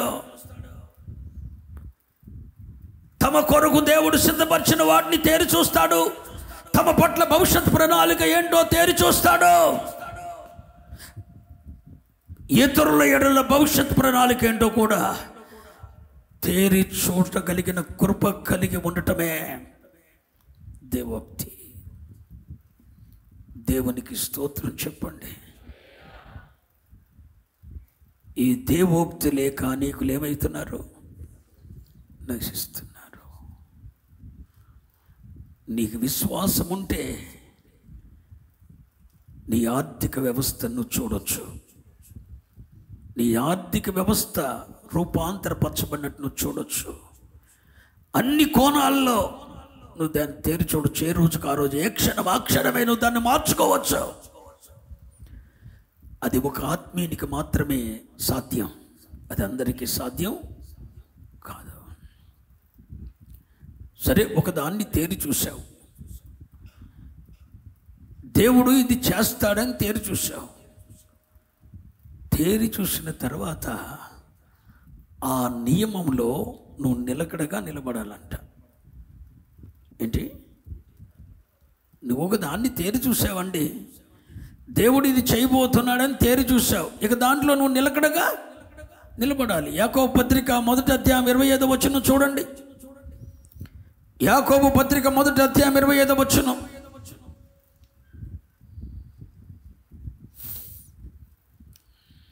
అయితే స్వాతంత్ర్యమునిచ్చు సంపూర్ణమైన నియమములో, స్వాతంత్ర్యమునిచ్చు సంపూర్ణమైన నియమములో తేరి చూచి తేరి చూసి నిలకడగా ఉండువాడెవడో.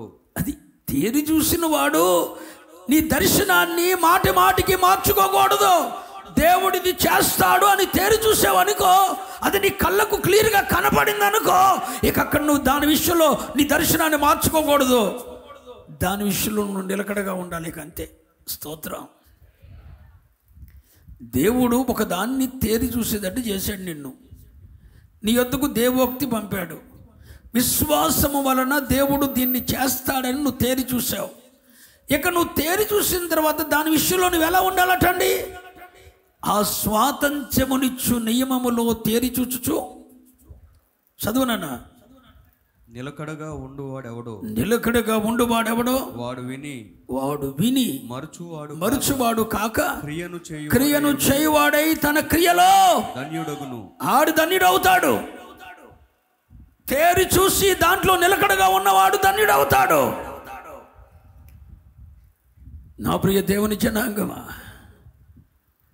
దేవోక్తి లేని ఎడ్ల జనులు చెప్పాలి నశిస్తారు. దేవోక్తి అనే మాటకు మొదటి అర్థం ఏమన్నాను? స్పష్టమైన ఒక ప్రత్యక్షత, దేవుని యొద్ద నుండి వచ్చిన ఒక ప్రకటన. ఇది ఎలా వస్తుంది? ఆత్మ ద్వారా. ఇక దేవోక్తి అనే మాటకు రెండవ అర్థం ఏమని చెప్పాను? తేరి చూడాలి.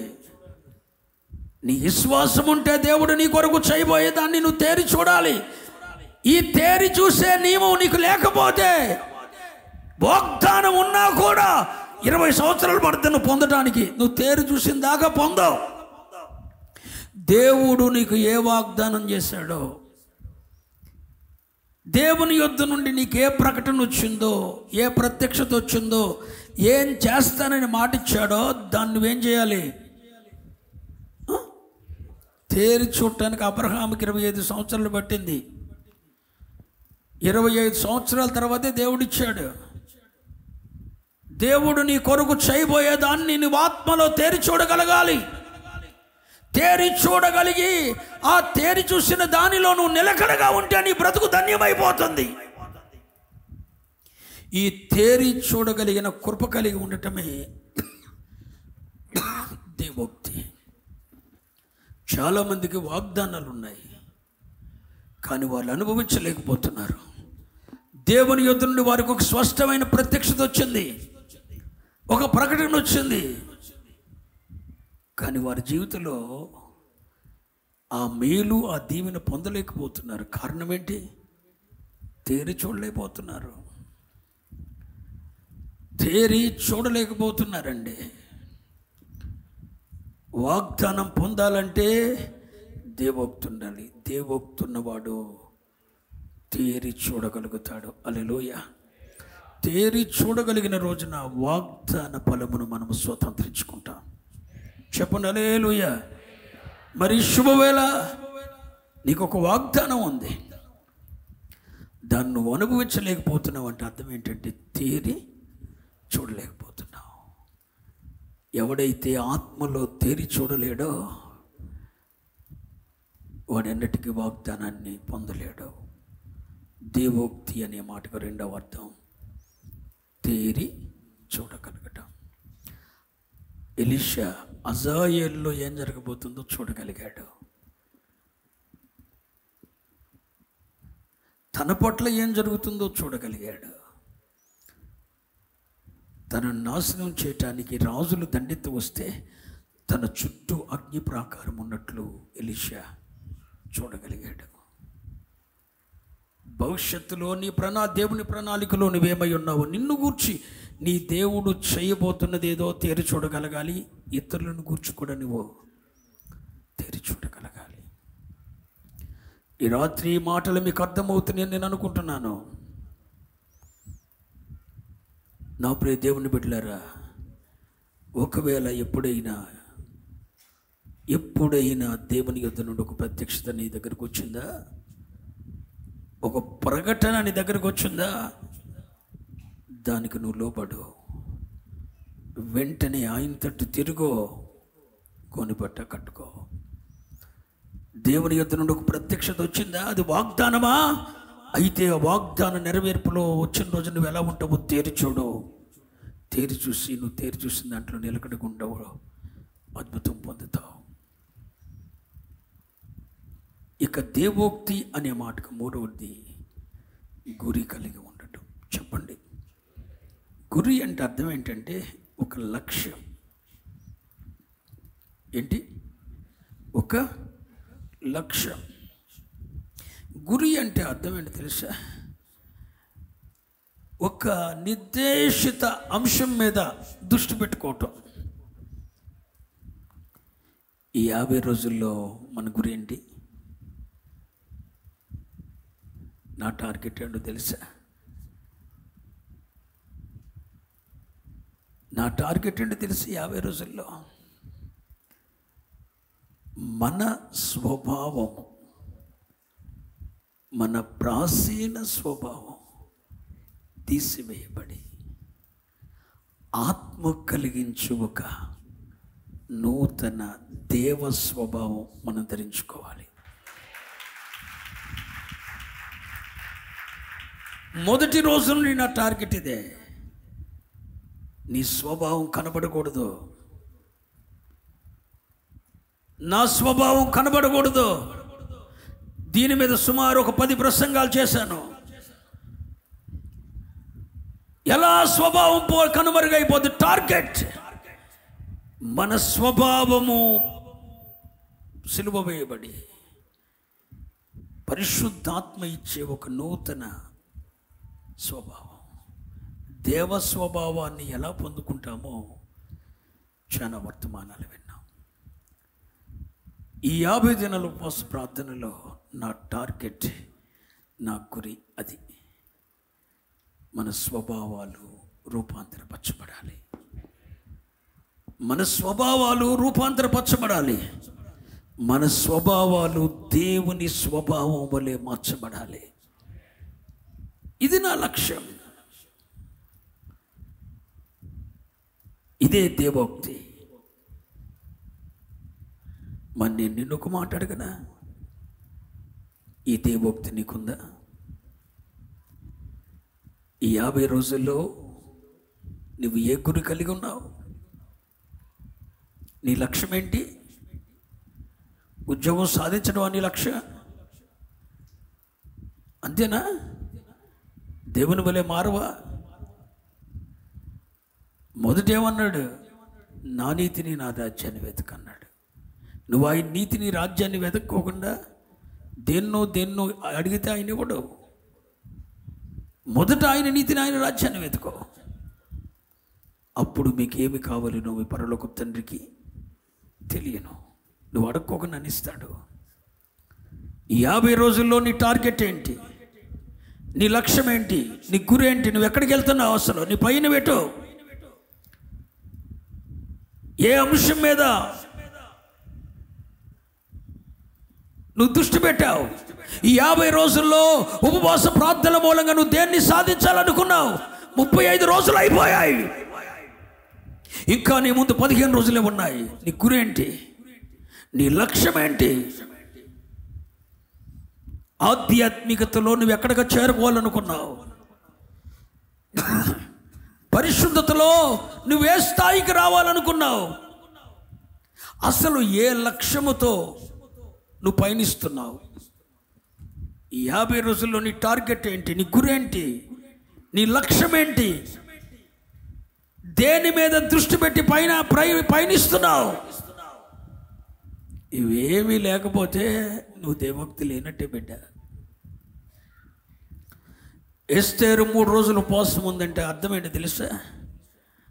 దానికి ఒక గురి ఉంది. రాజ ప్రణాళికలు తారుమారవాలి. తన జనుల మీదకు వచ్చిన నాశనము నుండి తన ప్రజలు రక్షింపబడాలి. తన జనుల మీదకు వచ్చిన నాశనము నుండి తన ప్రజలు రక్షింపబడాలి. ఆదారు నెల 12వ తారీఖున యూదులందరినీ ఖడ్గము చేత చంపివేయబోతున్నారు. రాజ ఆజ్ఞ, గవర్నమెంట్ ఆర్డర్ జారీ చేయబడింది. ప్రభువా ఈ ప్రణాళికలు తారుమారు చేయి, నా జాతి ప్రజలందరూ ఒకే రోజున నాశనం చేయటానికి సైతాను టార్గెట్ చేసింది. హామాను టార్గెట్ చేశాడు. ఆ విపత్తు నుండి నా ప్రజలను రక్షించమని చెప్పి ఆ ప్రణాళిక గవర్నమెంట్ ఆర్డర్ రద్దు చేయబడాలని దేశంలో ఉన్న యూదులందరూ 3 రోజులు గోనిపట్ట కట్టుకొని ఉపవాసం ఉండి అన్నపానాలు లేకుండా ఉపవాసం చేశారు. అంతే, ఆ రాజశాసనం ఏమైంది? రద్దు చేయబడింది. హల్లెలూయా. వారు గురి పెట్టుకొని ప్రార్థన చేశారు. నెహెమ్యా కాలంలో వారు ఉపవాసం ఎందుకు? ప్రాకారాలు కట్టబడాలి, కాల్చబడిన గుమ్మములు మరలా ప్రతిష్ఠించబడాలి. ఒక లక్ష్యం ఉంది వారికి. ఎజ్రా కాలంలో ఉపవాసం ఎందుకు? మందిరపు పని సంపూర్తి అవ్వాలి. 15 సంవత్సరాలు మందిర పని ఆగిపోయింది. ఆ పని సంపూర్తి అవ్వాలని ఎజ్రా కాలంలో ప్రజలు ఉపవాసం ఉన్నారు. నెహెమ్యా కాలంలో ఉన్న ప్రజలు ఎందుకు ఉపవాసం ఉన్నారు? పడద్రోయబడిన యెరూషలేము ప్రాకారాలు మరలా పునర్నిర్మించబడాలి. ఎస్తేరు కాలంలో ప్రజలు ఎందుకు ఉపవాసం ఉన్నారు? వాళ్ళకు ఒక లక్ష్యం ఉంది, వాళ్ళకు ఒక గురి ఉంది. ఆ గురి ఏంటి? రాజశాసనాలు తారుమారు చేయాలి. తారుమారు అవ్వలేదా? తారుమారైంది. అదే నెల ఆధార్ నెల 12వ రోజున ఎవడైతే ఆ శాసనం చేయటానికి రాజును ప్రేరేపించాడో ఆడి మరణం వచ్చింది. ఏలిక నాశనం తప్పించబడింది. హల్లెలూయా. తన ప్రజల నెమ్మది కొరకు రాజాజ్ఞలను మార్చేశాడు. దానియేలు కాలంలో 21 రోజులు దానియేలు ఉపవాస ప్రార్థన చేశాడు. ఎందుకు? పరలోక మర్మములను తెలుసుకోవటం కొరకు. నీ టార్గెట్ ఏంటి? నీ గురి ఏంటి? నీ గమ్యం ఏంటి? ప్రేమించిన దాన్ని చేసుకోవటమేనా నీ గురి?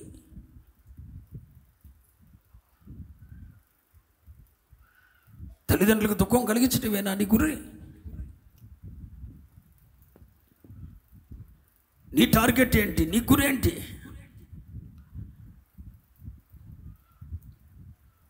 అసలు ఏ గురి కలిగి నువ్వు పయనిస్తున్నావు? 35 దినాలు రుణగత్తంగా వచ్చావు, వెళ్ళిపోయావు.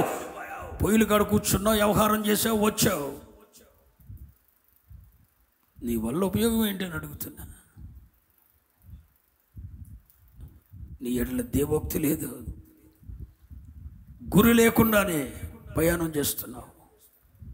నీ ప్రయాణం ఎక్కడికో నీకై తెలవనప్పుడు నువ్వు పెట్టిపోతావు. ప్రయాణం చేస్తున్న వాడికి ఎక్కడికి వెళ్ళాలో ఒక గమ్యం, ఎక్కడికి చేరుకోవాలో ఒక గురి ఉంటుంది కదండి. హైదరాబాద్ వెళ్ళాలో విశాఖపట్నం వెళ్ళాలనో ఒక గురి ఉంటుంది. అసలు నీ ప్రయాణం ఎక్కడికి చేరాలనుకున్నావు? ఈ 50 దినముల ఉపవాస ప్రార్థన మూలంగా నీ లక్ష్యం ఏంటి? నీ టార్గెట్ ఏంటి? నీ గురేంటి? నువ్వు దేని మీద దృష్టి ఉంచి ఉపవాస ప్రార్థనలు చేస్తున్నావు? ఇది లేకపోతే నువ్వు నశించిపోతావు. లక్ష్యాన్ని కలిగి ఉండండి పిల్లలారా. 35 రోజులు లక్ష్యం లేకుండానే పయనం చేశారేమో. మిగిలి ఉన్న 15 రోజులు ఇంకా దేవుడు ఆప్షన్గా దేవుణ్ణి ఎదుటించాడు. ఒక గురి, ఒక లక్ష్యం. ఆ గురి మీద,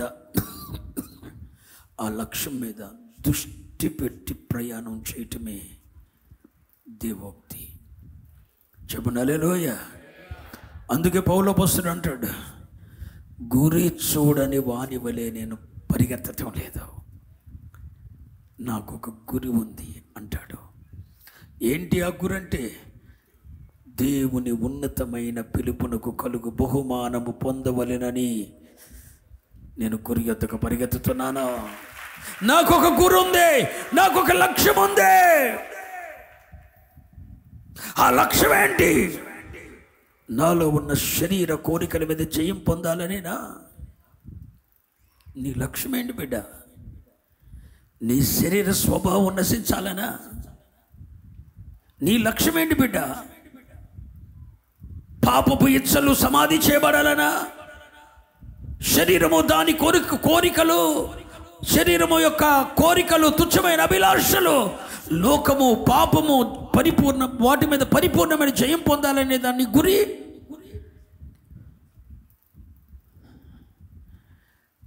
ఎప్పుడు గురి లేని వాని వలె పరిగెత్తొద్దు. గురి కలిగి ఉండటమే దేవోక్తి.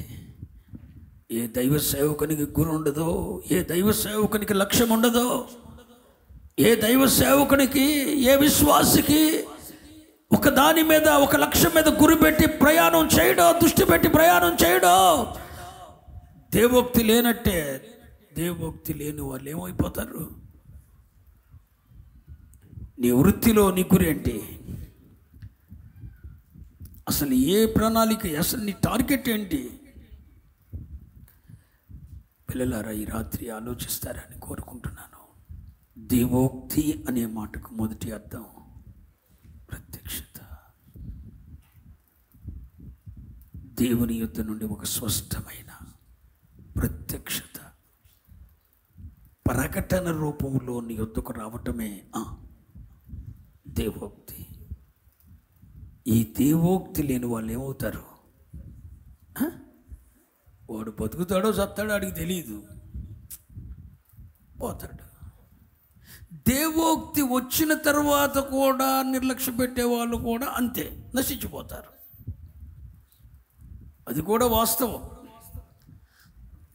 జలప్రలయం వస్తుందని దేవుడు ఒక ప్రకటన చేశాడు, ప్రత్యక్షత ఇచ్చాడు నోవాకి.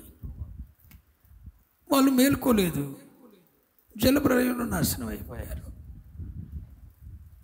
దేవోక్తి దేవుని యొద్ద నుండి ఒక స్పష్టమైన ప్రత్యక్షత, ప్రకటన రూపంలో నీ యొద్దకు వచ్చినప్పుడు నీ దిశ మార్చుకొని నువ్వు పశ్చాత్తాపడితే కనికరించబడతావు.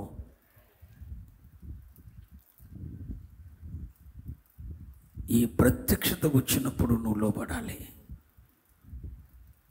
ఇది ఒక్కొక్కసారి మేలు రూపంలో వస్తుంది, మరొకసారి కీడు రూపంలో వస్తుంది.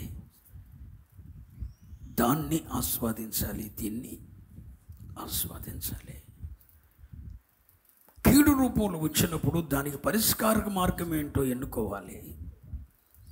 దేవుని యొద్ద నుండి నీకు, నీ కుటుంబానికి కీడుంది అని ఒక మాట వచ్చింది, ఒక ప్రత్యక్షత వచ్చింది. దాన్ని తప్పించుకోవటానికి నువ్వేం చేయాలి అన్నది నువ్వు చేయాలి. అప్పుడు నువ్వు తప్పించుకుంటావు. లేదు, దేవుని యొద్ద నుండి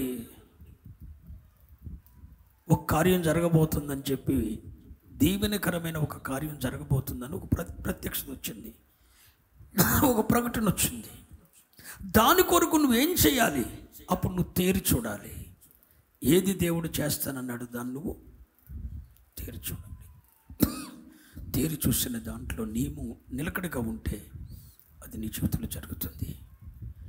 ఈ దేవోక్తి లేని ఎడల జనులు నశిస్తారు. ఒకటి ప్రకటన, ప్రత్యక్షత. రెండోది తేరి చూడగలగటం. మూడోది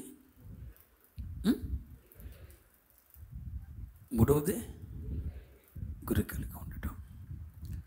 నా సేవా జీవితంలో దేవుడు ఎన్ని అద్భుతాలు, లక్షల కొలది అద్భుతాలు నేను చూశాను.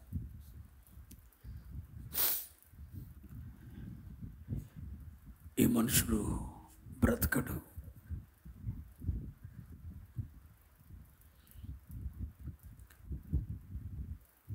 అని ఎవరెవరిని గుర్తు చెప్పానో అదే రోజు అదే సమయంలో చనిపోయిన దాఖలాలు కొన్ని వందలు ఉన్నాయి.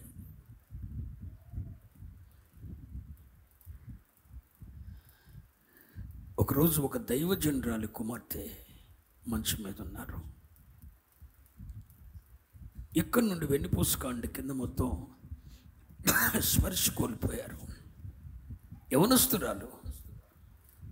ఎందుకు అలా అయ్యిందో ఎవరికి తెలియదు. ప్రేమ వివాహం జరిగింది. ఓ దైవజనురాలు కూతురు, ఒక దైవజనుడు కొడుకు కూతురు. ప్రేమ వివాహం జరిగింది. జరిగిన కొంతకాలానికి ఆమెకు నడుం కాండ కింద భాగం స్పర్శ లేదు. ఏం జరిగిందో ఎవరికి తెలియదు. వైద్యాలయాలు తిరిగారు, అన్నీ అయిపోయినాయి. మోషన్కి వెళ్తాం తెలియదు, యూరిన్కి వెళ్తాం తెలియదు. వాళ్ళు శుక్రవారం జరుగుతున్న ఉపవాస ప్రార్థనకి వస్తే సరే లేవలేని పరిస్థితిలో ఉందన్నారని చెప్పి నేను డానీ గారు కలిపి దీనదయాలపురము ఎక్కడో నాగైలంక అక్కడైనా కలిదిండా దీనదయాలపురమైనా అక్కడికి వెళ్ళాం చాలా సంవత్సరాల క్రితం. అది కూడా ఒక దైవజనుడు కూతురు కాబట్టి వెళ్ళాను. ప్రభు వెళ్ళమంటే వెళ్ళిన తర్వాత అసలు అది ఎందుకు జరిగిందో దేవుడు చెప్పేశాడు. ఏమి భర్త ఎవరో పిలవమన్నాడు దేవుడు. పిలిచాడు, వచ్చాడు. అందరిలాగా తక్కువగా అంచనా వేశాడు వాడు. ఎట్రా ఏం జరిగింది నేను చెప్పునా అన్నా. అంతే.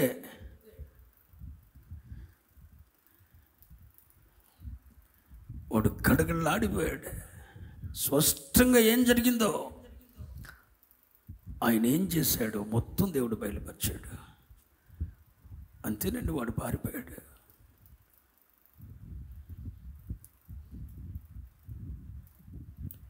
సరిగ్గా 7వ రోజున చనిపోతుంది ఈవిడని చెప్పాను. విడుదల లేదు, చనిపోయింది. ఎలా తెలుసు? ప్రత్యక్షత.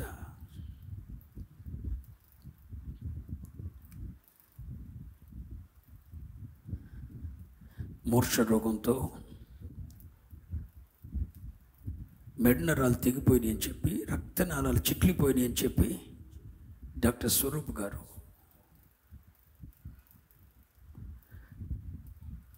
ఒక వ్యక్తిని ఆసుపత్రికి పంపించేశారు. అన్కాన్షియస్, స్పృహలో లేదు. రక్తనాళాలు చిట్లిపోయాయి, మెడనరాలు తెగిపోయినాయి, బ్రతకదు అని చెప్పి పంపించేశారు. బట్టల్లోనే మోషన్, యూరిన్ అన్నీ. ఏం తెలియదు అసలు, అంక స్పృహ లేదు, చనిపోద్దని చెప్పి పంపించేశారు. అది నా సేవ ఆరంభపు దినాలు జగన్నాథపురంలో.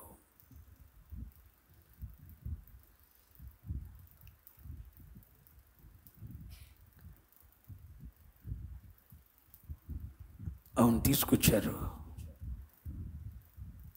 ప్రార్థన చేయటానికి. నిన్న రమ్మన్నారు, నేను వెళ్ళాను. దెందులూరు వెళ్ళాను. మంచం మీద ఉన్నామని ప్రార్థన చేస్తే ప్రభు అన్నాడు, ఈవిడ బ్రతుకుతుంది, ఈవిడికి ఆయుష్ ఇస్తున్నాను అన్నాడు దేవుడు. మందిరాన్ని తీసుకొచ్చేయండి అన్న. వాళ్ళ మామయ్య గారు సొంత మేనమామే జగన్నాథపురం అయ్యగారు. అది గుళ్ళో చచ్చిందనుకో, లేని పోయిన పెంట. ఇక మన సేవ నిలబడదు. అప్పుడే నలుగురు వస్తున్నారు, వాళ్ళు కూడా పాడు చేసుకున్న వాళ్ళు లేదని బతుకుద్దండి అని చెప్తున్నా నేను. తీసుకొచ్చి చిన్న రేకుల షెడ్, అప్పుడు అటారు రేకులు ఇటారు రేకులు వేసిన చిన్న షెడ్లో బలిపెట్టిన దగ్గర పడుకోబెట్టాం. 7 దినాల తర్వాత తనంతట తాము నడిచి వెళ్ళింది.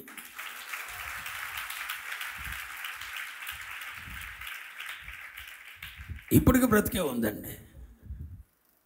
25 సంవత్సరాలు దేవుడు ఆమెకు ఆయుష్ ఇచ్చాడు. ఇటీవల దేవుడు చెప్పాడు, ఆమె కాలం ముగించబడింది, మీరు అలర్ట్నెస్గా ఉండాలని. మొన్న నన్ను కలుసుకున్నారు, వారితో నేను చెప్పాను, కాలం చెల్లుబాటు అయిపోయింది నాన్న, ఆమె మీద మీరు ఆశ పెట్టుకోవద్దు. దేవుడు చెప్తున్నాడు, 25 సంవత్సరాలు బ్రతికి తన బిడ్డలకు జీవనాధారంగా వ్యాపారం చేసి తన బిడ్డలకు తల్లిగా ఉండి ఒకరు ఎంచుకొచ్చిందండి. చనిపోద్దని ఆవిడ బ్రతికిందండి. 25 సంవత్సరాల ఆయుష్. ప్రత్యక్షత. చింత చెట్టు కింద సేవ ప్రారంభించిన రోజునే ఆ రోజుకి చారడి స్థలం లేదు మందిరం కట్టుకోవటానికి. 10 మంది ఆత్మలు లేరు. ఆ రోజే దేవుడు యోసేపు ఫలించడి కొమ్మ. ఈ మినిస్ట్రీ యొక్క రెమ్మలు దేశ సరిహద్దులు దాటి వెళ్ళిపోతే అని ప్రభువు చెప్పాడు.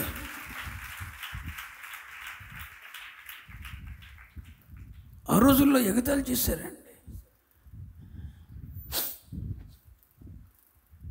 ఈ మాటలు దేవుడు చెప్పినప్పుడు నిరీక్షణకు ఆధారం, ఈరోజు ఆధారం ఉందండి. మినిస్ట్రీ ప్రపంచమంతా మినిస్ట్రీ ఈ ప్రపంచం అంతా విస్తరిస్తుంది అంటే ఈరోజు ఆధారం ఉంది. ఆ రోజు ఏమీ లేదు, ఒక మందిరం లేదు, 10 మంది ఆత్మలు లేరు. చింత చెట్టు కింద ఉండగా దేవుడు ఆ ప్రత్యక్షత ఇచ్చాడు. దీని రెమ్మలు గోడలు దాటి వ్యాపిస్తున్నాయి. ఓ కార్లే, లారీలే, ట్రాక్టర్ల మీద జనం దిగబడిపోతారు ఇక్కడ అని చెప్పావు. అన్ని దేవుడు చూపించాడు. అలాగే దేవుడు అక్కడ పరిచర్య జరిగించాడు. ప్రత్యక్షత. అదే జగన్నాథపురంలో ఒక ఆయనకి యాక్సిడెంట్ జరిగింది.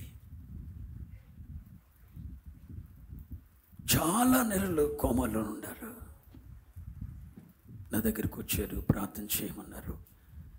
యాక్సిడెంట్ అయిన తర్వాత ఇన్ని నెలలకి సృహలో వస్తాడు, ఇన్ని నెలలు మంచం మీద ఉంటాడు.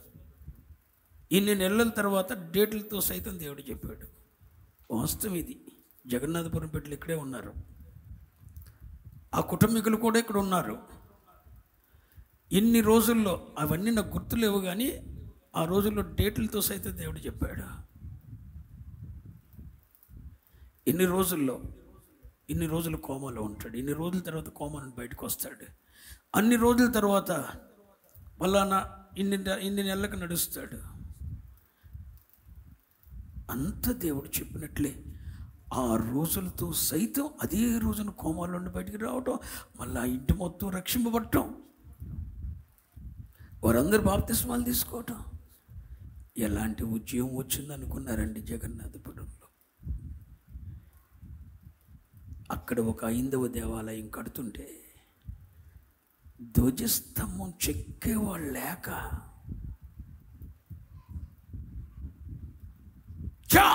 ఈడెవడురా నిన్నగాక మొన్న ఈ ఊర్లోకి వచ్చినాడు, ఈడు మన తలలో అవమానపరిచాడు. ఎన్ని ఊర్లు ఉన్నాయి కూడా అనుకున్నారు.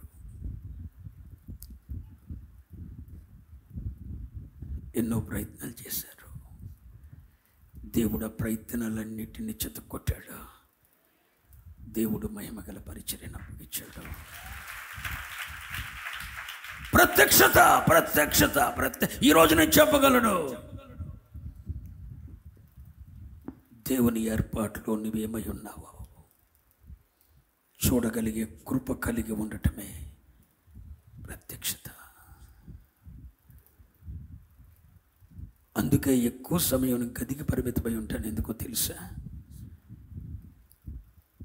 కొన్ని విషయాలను గూర్చి దేవుడు మాట్లాడినప్పుడు, కొంతమంది వ్యక్తులను గూర్చి పరిశుద్ధాత్ముడు చెప్పినప్పుడు, ప్రత్యక్షతనిచ్చినప్పుడు, ఇలా ఆరాధన జరుగుతూ ఉన్నప్పుడు సంఘ బిడ్డల్లో కొన్ని నష్టాలను చూసినప్పుడు జీర్ణించుకోలేక రోజులు తరబడి, గంటలు తరబడి ఒంటరిగా గదుల్లో చేతులెత్తి దాని కొరకు దేవుని యొద్ద సమాధానం ఏంటో ప్రార్థిస్తాను. మళ్ళీ మేలు పొందును నీళ్ళే నాకు తిరిగి మొగుళ్ళు అయిపోయి అవమానపరుస్తారు. అయినా పర్లేదు.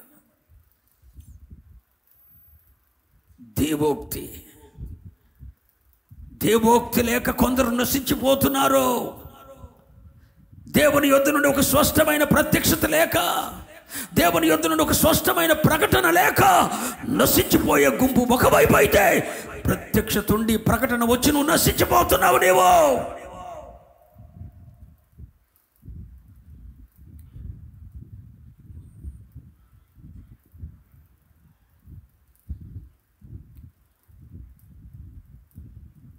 రే బాబు మరణం ఉందిరా, మరణం ఉందిరా అని దేవుడు 2-3 సార్లు ఒక యవనస్తుడితో మాట్లాడాడు. వినలేదు. ఇలాగే 50 రోజులు జరుగుతుంటే త్రాగి ఎక్కడికి వెళ్ళాడు. మనిషి తిరిగి రాలేదు.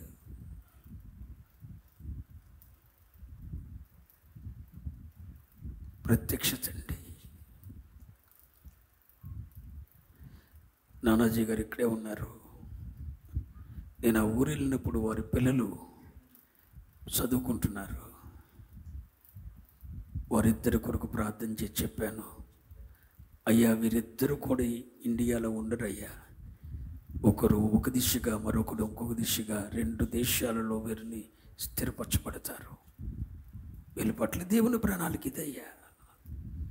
ఉండరు, బాగా స్థిరపరచబడతారు. కానీ బాబు దేవునిలో ఎదుగుతాడు. ఆ చిన్నతనంలో దేవుడు ఏ మాటలైతే చెప్పాడో వారి బిడ్డల జీవితాల్లో ఆ ప్రత్యక్షతను అలా జరగనిచ్చాడు. పెద్దబాబు రక్షింపబడి బాప్తిసం తీసుకొని వాళ్ళ కుటుంబం అంతా దేవునిలో ఎదుగుతుంటే సంతోషం. చిన్నబాబు కూడా దేవుని తట్టు తిప్పబడాలని ఆ తల్లిదండ్రుల ఆశ. మురళీబాబు ఉన్నాడు ఇక్కడ. ఆ మురళీ గారి గురించి కూడా దేవుడు ఒకసారి చెప్పాడు, నేను అమెరికా పంపిస్తున్నా. ఆ బాబు నన్ను ఎప్పుడు అనలేదు. ఆ మాట చెప్పిన తర్వాత అక్కడ నుండి ఆప్షన్ రావటం, బాబాయ్ అమెరికా వెళ్ళటం, స్థిరపరచబడటం, నిషేధించబడిన రాయిని దేవుడు తలగా చేయటం.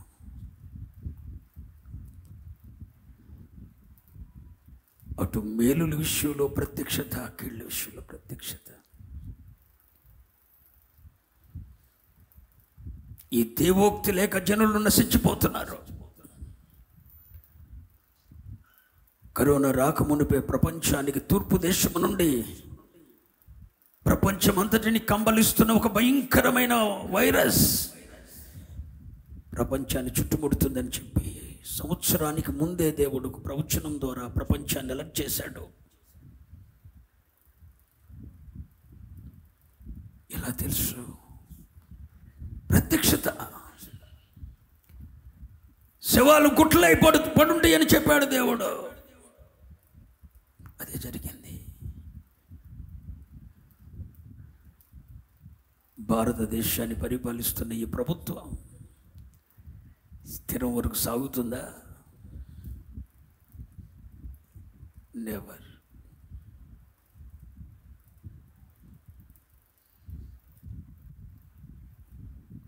ఒక బలమైన కార్యాన్ని దేవుడు ఆరంభించబోతున్నాడు.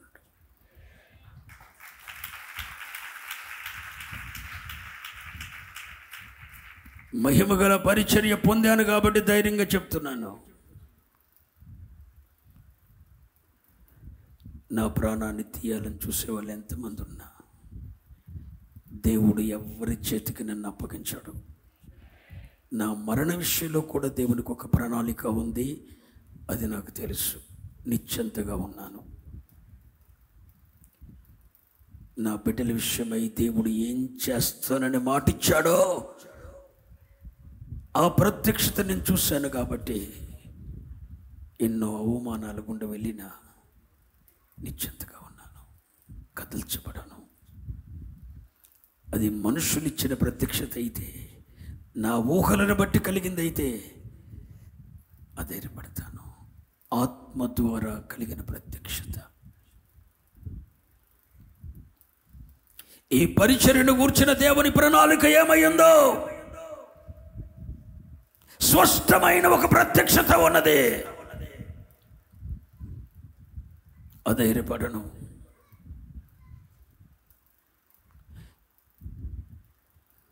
దేవోక్తి లేని చోట జనులు కట్టుతప్పి, దైవోక్తి లేని చోట దైవోక్తి లేని చోట జనులు నశిస్తారు.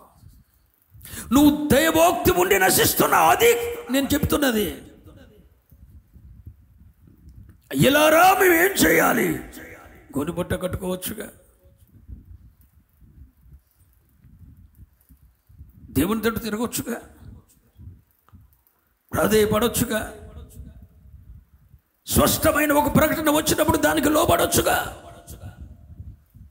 ఒకవేళ దేవుడు నీకు వాగ్దానం ఇచ్చాడు, దాన్ని తేరి చూడొచ్చుగా. ఒక గురి కలిగి, ఒక లక్ష్యం కలిగి సేవలో పయనించొచ్చుగా. పరిశుద్ధాత్మ నింపుదల కొరకు ప్రార్థన చేయొచ్చుగా.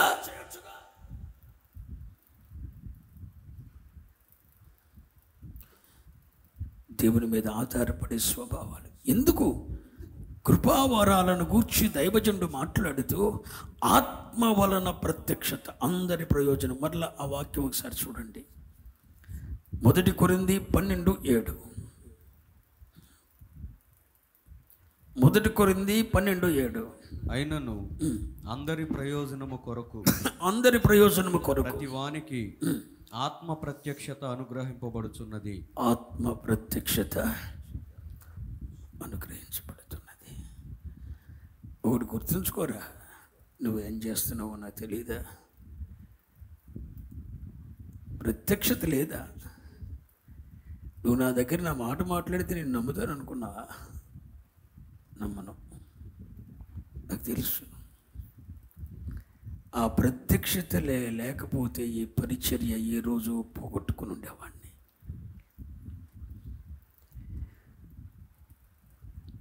ఆ ప్రత్యక్షతే నువ్వు పరిచర్య చేయాలని నువ్వు కనుక్కున్నావు, దాంట్లో నిలకడగా ఉండు.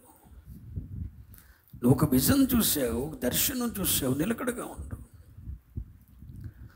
దేవోక్తి లేని చోట జనులు నశించిపోతారు. నీకు దేవోక్తి ఉండి నువ్వు నశించొద్దు. అందుకే నేను చాలా సభలకు వెళ్ళలేను. వెళ్ళిన చోట ఒక ప్రవచనాత్మకమైన సందేశాన్ని తీసుకొని వెళ్తాను. జరగబోయేదాన్ని టపా టపా అని చెప్తాను. వాడిచ్చే నీళ్లు తాగును, వాడు పెట్టిన అన్నమో తిన్నా. అక్కడి నుండి నా కారులో నేను ఎక్కుతాను, బయలుదేరి వచ్చేస్తాను. మద్రాసు వెళ్ళి 2 రోజులు సేవ చేసి ఆ సేవకుడు ఇంటికాడ చేయగడగలేదు తెలుసా? నేను కడగను. నా పని ముగించుకొని వచ్చేస్తాను. ఆ ప్రత్యక్షత కోసమే నేను డేట్స్ ఇవ్వట్లేదని చెప్పేసి ఇంటికి వచ్చేస్తున్నారు. 50 రోజుల్లో ఎంతమంది దైవ సేవకులు వచ్చారో తెలుసా? ఇక్కడికే 50 రోజులు ఖచ్చితంగా ఇక్కడే ఉంటానని చెప్పి రాజమండ్రి నుండి ఎక్కడెక్కడి నుండో దైవ సేవకులు వచ్చి కలుసుకొని, అయ్యా ఒక్కరోజు ఆఖరి రోజు ఒకరోజు రండి అయ్యండి, లేదంటే నేను ఎక్కడికి వెళ్తలేదు. 3 దైవ సేవకులకి డేట్ ఇచ్చాను. ఎవరికి ఇవ్వట్లేదు. ప్రత్యక్ష తెలుస్తుందండి. మోసపోకుడి దేవుడు వికరించబడడు. మనుషుడు ఏమి విత్తనో ప్రత్యక్షత ఉంది బిడ్డ, ప్రత్యక్షత ఉంది. ప్రత్యక్షత లేని జనులు నశించిపోతారు. లక్ష్యం మీద దృష్టి పెట్టిన వాడు నశించిపోతాడు. నువ్వు సేవకని వచ్చినప్పుడు నీ లక్ష్యం సేవ అవ్వాలి. ఆ సేవ మీద నువ్వు దృష్టి పెట్టాలి. అది దేవోక్తి. ఒక లక్ష్యం లేకుండా, గురు లేకుండా పయనిస్తే నశించిపోతారు బిడ్డలారా. ఇంకా 15 రోజులు ఉన్నాయి. దేవుడిని ముందు ఆప్షన్ ఉంచుతున్నాడు. నీ నిర్ణయం ఏంటో నువ్వు తీసుకొని, అందరిలాగా నీవు ఉండొద్దు. నీవు ఒక ప్రత్యేకించబడిన బిడ్డగా నువ్వు బ్రతుకో. సమయం చాలా ఎక్కువ అవుతుంది. దేవుని చిత్తమైతే మరొకసారి ఈ విషయాన్ని మీతో మాట్లాడతాను. మీరున్న స్థలంలో లేచి నిలబడతారా?